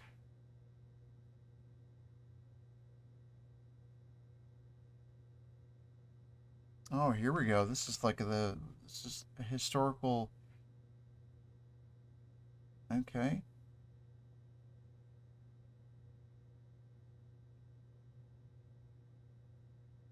Huh. Gee, some of these are really ridiculous. I'm not reading all that. I gotta give them some credit. Nearly every one of these questions is disproved just by the stuff in this folder. Yup. That's why we're not going to give it our time. Read it. Monument unveiling. Beautiful Confederate monument honors war heroes who wore the gray. Gross. Gross. Mr. Johnson always tried to say in 7th grade history that monuments were about heritage, not hate. He needs to read about the monster war criminal they're about murderer hate. Precious Gideon Most of them. Harwood was. That's why they're coming down now. Take them all down for all I care. It's Rosemary Lambert. Blah, blah, blah, blah. Okay. Dear Rosie, I want to thank you so much for your warm hospitality at Blackhaven Flag Day picnic. Marjorie and I had a wonderful time, and our kids were absolutely tickled exploring the ruins. That bunch couldn't decide whether they were playing George Washington or General Lee, but they had a good time. Of course, we also want to thank you and the Foundation for your continued support of our campaign, no matter what Judge Warren has seen fit to write. I am a tireless defender of the Constitution and government of the United States and state sovereignty, and will work always to promote peaceful and prosperous separation between the races. What the Give my best to Martin and the girls. Yes, let me add, it was such a thrill to see old Charlie Hardwood again. I told him that was the most fun I'd had since he and I corked up together for the 29th Follies, and they say our people have no rhythm. Okay, Dorothy. Rosemary was tight with the straight-up white supremacist, and we're supposed to trust her over you? No. Jeez. We're gonna crack this. Oh, boy. There we go. Dear Mrs. Lambert, this letter serves to confirm the mutual suspension of our contract for excavations at the Blackhaven. This is the thing that was missing. Historical site. As stated in our previous correspondence, we are more than willing to continue the excavations at Site 5, although not at this point. We find it extremely unlikely that we will be able to recover any material evidence from the Battle of Blackhaven, given the returns from Sites 3 and 4. Right, because they were... it didn't actually happen. They were fake. Nevertheless, we have already documented numerous significant findings about the lives of Blackhaven slaves at what we believe to be the New York quarters, and believe further investigations could greatly benefit your museum and education programs. Hell yes. That sounds way more interesting. Like, wouldn't you think to learn about the hardships of people that you oppressed? Like, lift them up? Oh. However, we are bound by a recent ethics agreement with our peer firms to verify a specific set of protocols regarding the excavation of human remains. As we reported in our previous letter, we stopped our initial dig at Site 5 when one of our contractors uncovered a bone we later confirmed to be a human clavicle, likely of male African descent. Our ethics pledge requires us to immediately make a good faith effort to contact local descendant communities and to make any agreed upon steps towards repatriation of remains at the expense of the client. As you've declined to pursue this course of action, we are, as mentioned previously, invoking the mutual dissolution clause in our contract. Informally, as a colleague in heritage work, I would still implore you to take these steps on your own. We will still prepare a report for the already completed work and have that presented to the archive at the original deadline. Holy shit. Oh my fucking god. Right? Blackhaven covered up a slave burial ground? This wasn't even that long ago, just before Helen. Shit. Does she know about this? Oh wow, we've been reading a while, huh?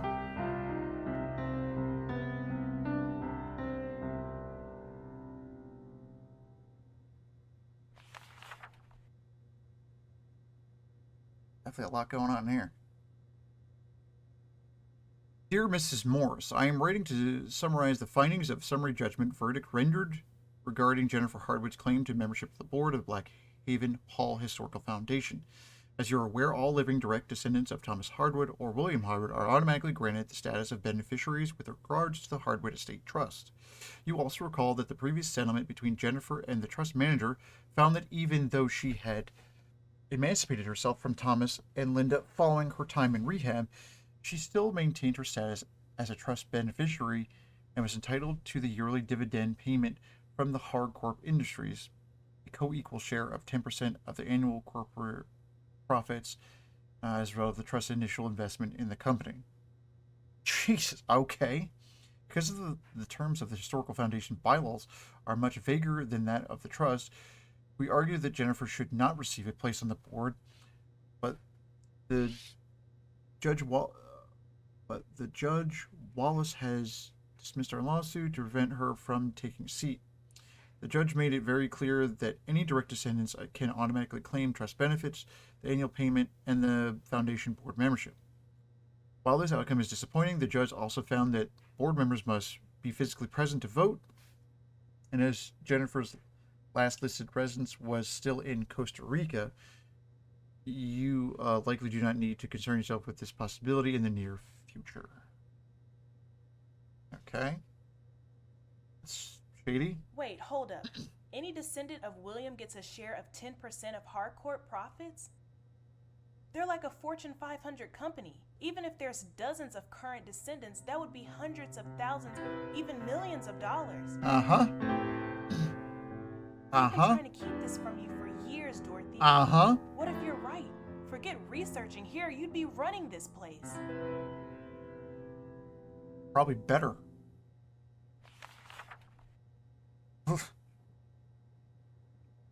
Here we go. There's even more.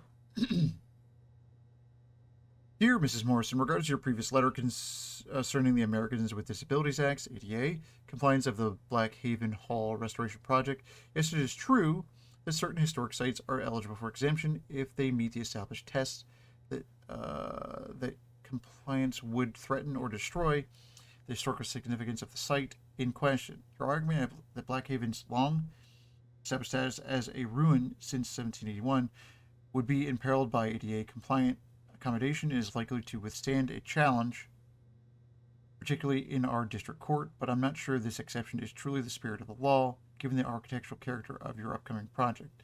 Nevertheless, I will await your instructions on how to proceed. Okay. Ugh. Can't ask the Harwoods to do even one simple good thing. Figures. Hold up. This is the bird Dorothy mentioned. Interesting. I gotta say, it does kind of look like a robin, but also in an African style. And look at the pattern. It looks awesome. Didn't I see that earlier somewhere around here? I need to go check. Yeah, we do. I don't remember where that was.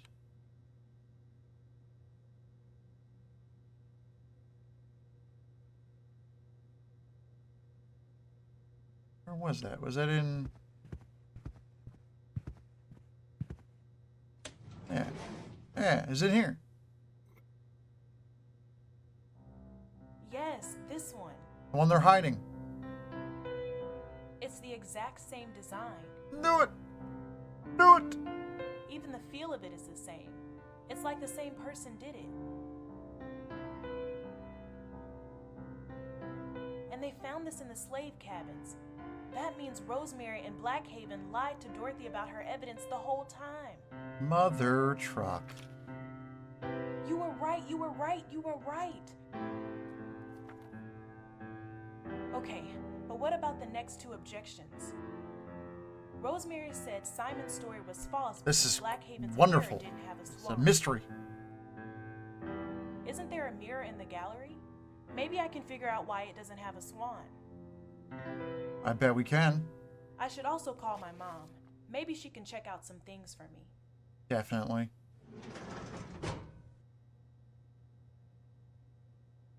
Hell yeah. Are we done here?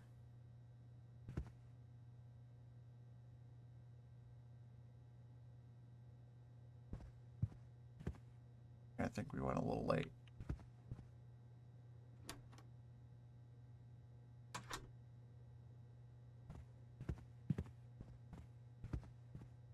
Helen's door will be locked for the rest of the night now. Heck it.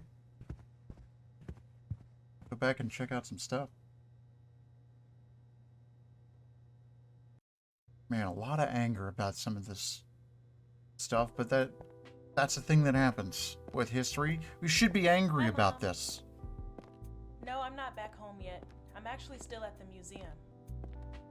No, they're not gonna pay me overtime. They don't even know I'm here. Mom, I'm researching something and it could be really big. It's huge. But I'm locked out of the internet and my phone doesn't get data out here. Can you see if you can find a contact number for a woman named Dorothy Mitchell?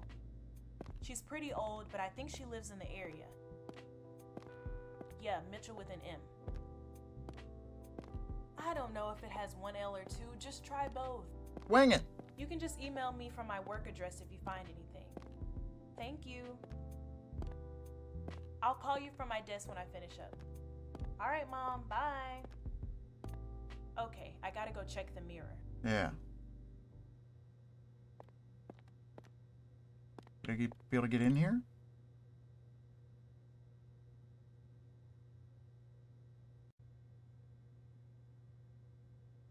Let's go see. Really curious to find this out. Because the mirror was broken, right?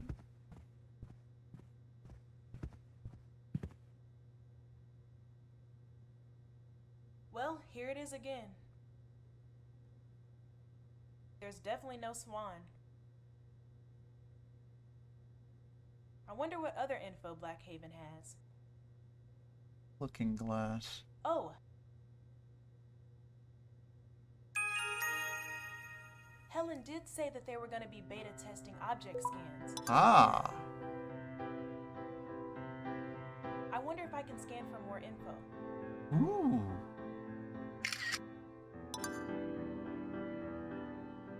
Yes!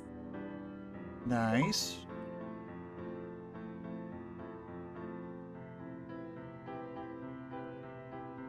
Wait, There's a pair? this mirror was one of a pair? And they found the other? Where? Ah! The swan! That's one. When Interesting. Rosemary told off Dorothy, Interesting. this hadn't even been discovered. Hmm. Dorothy, you were right again.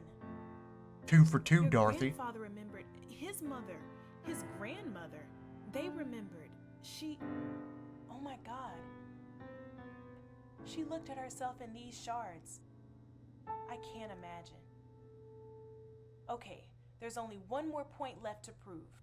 Let me go check my email and see if Mom found anything. I bet she did. We could already tell she raised an awesome, upstanding, thoughtful daughter, so I'm sure Mom's just as awesome. Let's go. I should see if my mom wrote back. Yeah, we should. Get better lighting in here, too. It's creepy. Check out email. There we go. Kendra, I looked up this Mitchell woman. It seems like she had a truly incredible life. What does she have to do with the Blackhaven people? It looks like she was into history. Unfortunately, it seems she passed a few years ago. I found her obituary and attached it below. I also tried to look for her on Facebook, and I believe I found her grandson, Anthony.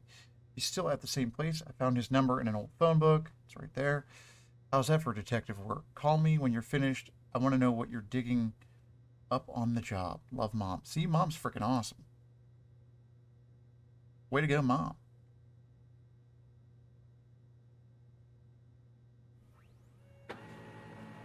Very nice.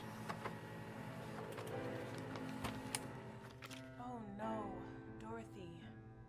I guess you were older than it seemed looking at that picture.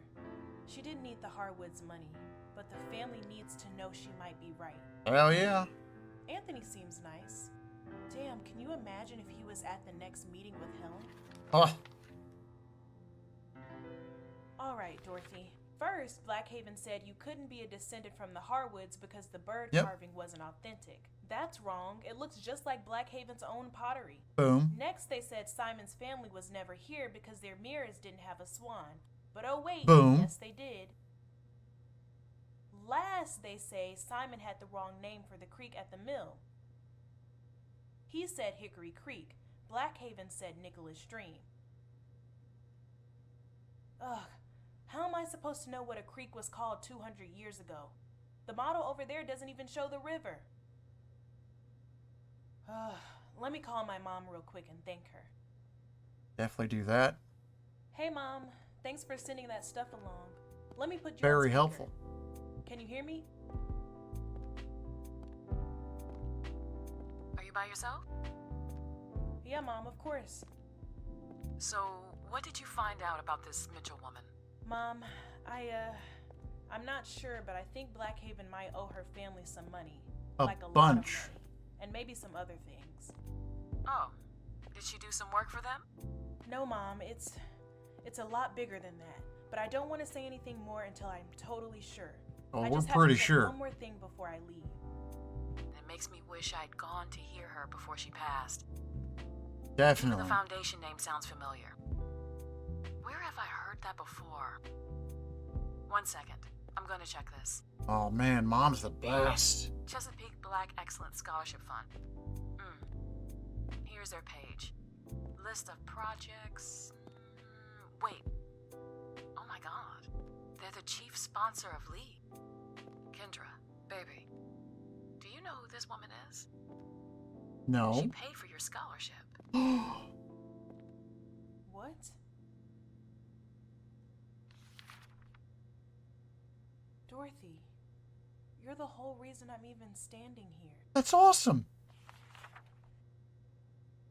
Oh, You still there? that's great. Yeah, Mom, that's crazy. And awesome. Okay, Mom, I promise Hell, I'll yes. check in just a bit. Thank you so much. My pleasure, honey. Just call me back. And don't get into too much trouble. Oh, Can't probably call getting into Grandma a Daisy to bail my child out of jail. boatload. Not real Hell trouble. Yeah, bye, Mom. Love Definitely you. losing her job. It's not really a job. Daisy! There was a map in the big house with the field of daisies. It might show the real name of the creek. I've got to go check. Thanks, Mom. I gotta go up to the house.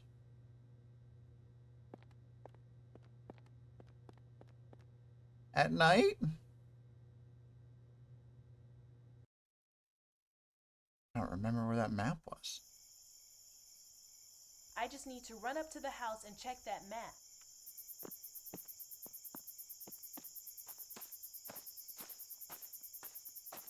Oh, we can run right up the middle. Why not? As we're going up there, I'm really enjoying the experience of this game. It's great.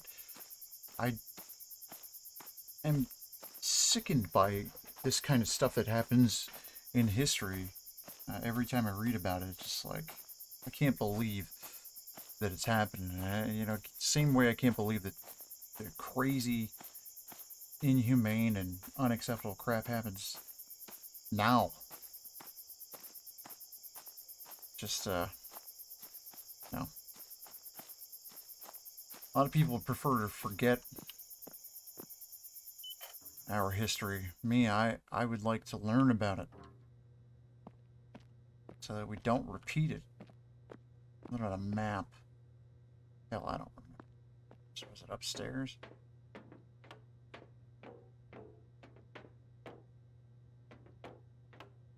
No, it was over here, right?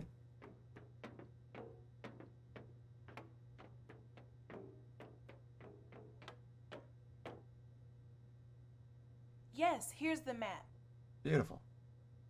2006. And it wasn't found until 2006. So Blackhaven hadn't even seen this when they told her Simon remembered the Rome Creek. Okay, one last time. Dorothy thought her ancestors met at Hickory Creek, but Blackhaven said the only one with a mill was the Nicholas Stream.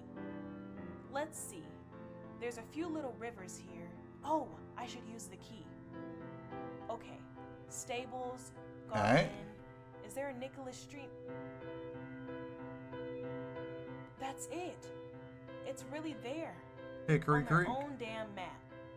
Hickory Creek. Unbelievable. Dorothy was a better historian than any of them. True. She really should have run this place. Yup. She probably should own this place. Yup. It might literally be in her blood. Yup. Wait, they could test DNA now. The family could know for sure if they're really Harwoods after all. I mean... Anthony, oh my God, what am I about to drop on you? I gotta find a place with some cell service to call him. Maybe out front on the park bench. Alright. I mean, they got it all locked up and blocked in here?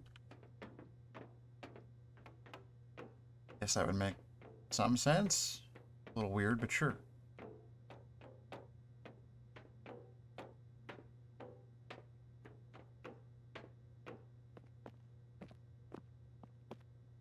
Open the door. Creepy building. It was creepy in the day. It's even creepier at night.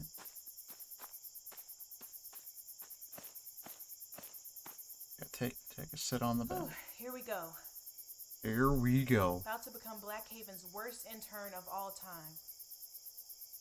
Ah, not true. Come on, pick up. Maybe it's the wrong number. Hello? Yeah, hi. May I speak to Anthony Mitchell? This is him.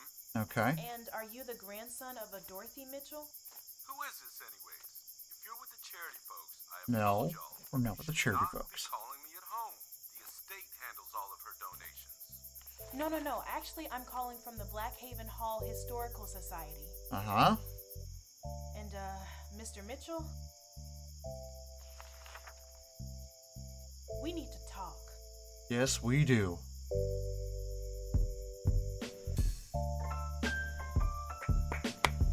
Beautiful.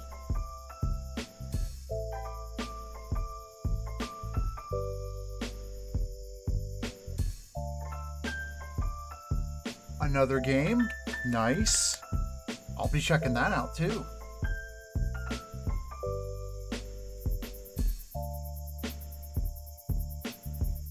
Very, very nice.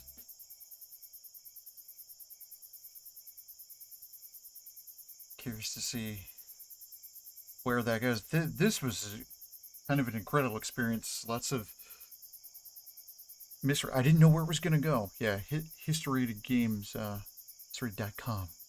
Oh, it's going back in time. Oh, here we go. Interesting. That was awesome.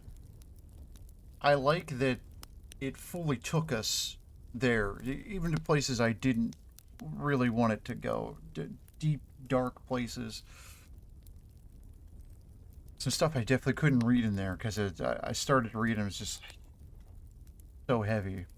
But I'm glad it explored that, and I'm amazed at the quality of this game, and I love all of the the quips in there, and it was really, really well done. Unbelievable. Amazing work. It is free on Steam. This is a game I would have paid for. It was that good. That quiz in the beginning really chafed my butt, as most museum quizzes and stuff like that do, because it's just like, I'm here to look at cool stuff. Does make me wonder if this stuff actually happens like this, like if it's widespread, and it's a shame. And I hope that it becomes uncovered, and we can learn from our history. We've got to embrace that these bad things happen. We can't be sweeping stuff under the rug. I don't like that at all. What an amazing game. Great experience. Loved it the whole way through on a kind of a spiritual level, because I felt like I was there. It's really, really a nice touch the whole way around. Awesome stuff. Really awesome. Can't wait to see what this developer does with the next game. I hope you guys enjoyed this. I know it's a little bit different of a thing coming from me on this channel, but I love history. I love these type of games, and I'm glad to be able to experience this story and play their game. But thank you for that, History. I appreciate it very much. Your very hard work, and just awesome. It was awesome. Thanks for watching, everybody. Appreciate the support. Remember to stay safe out there, and definitely check out this game, play for yourself, experience it, and I hope to see you soon. Remember to embrace the chill.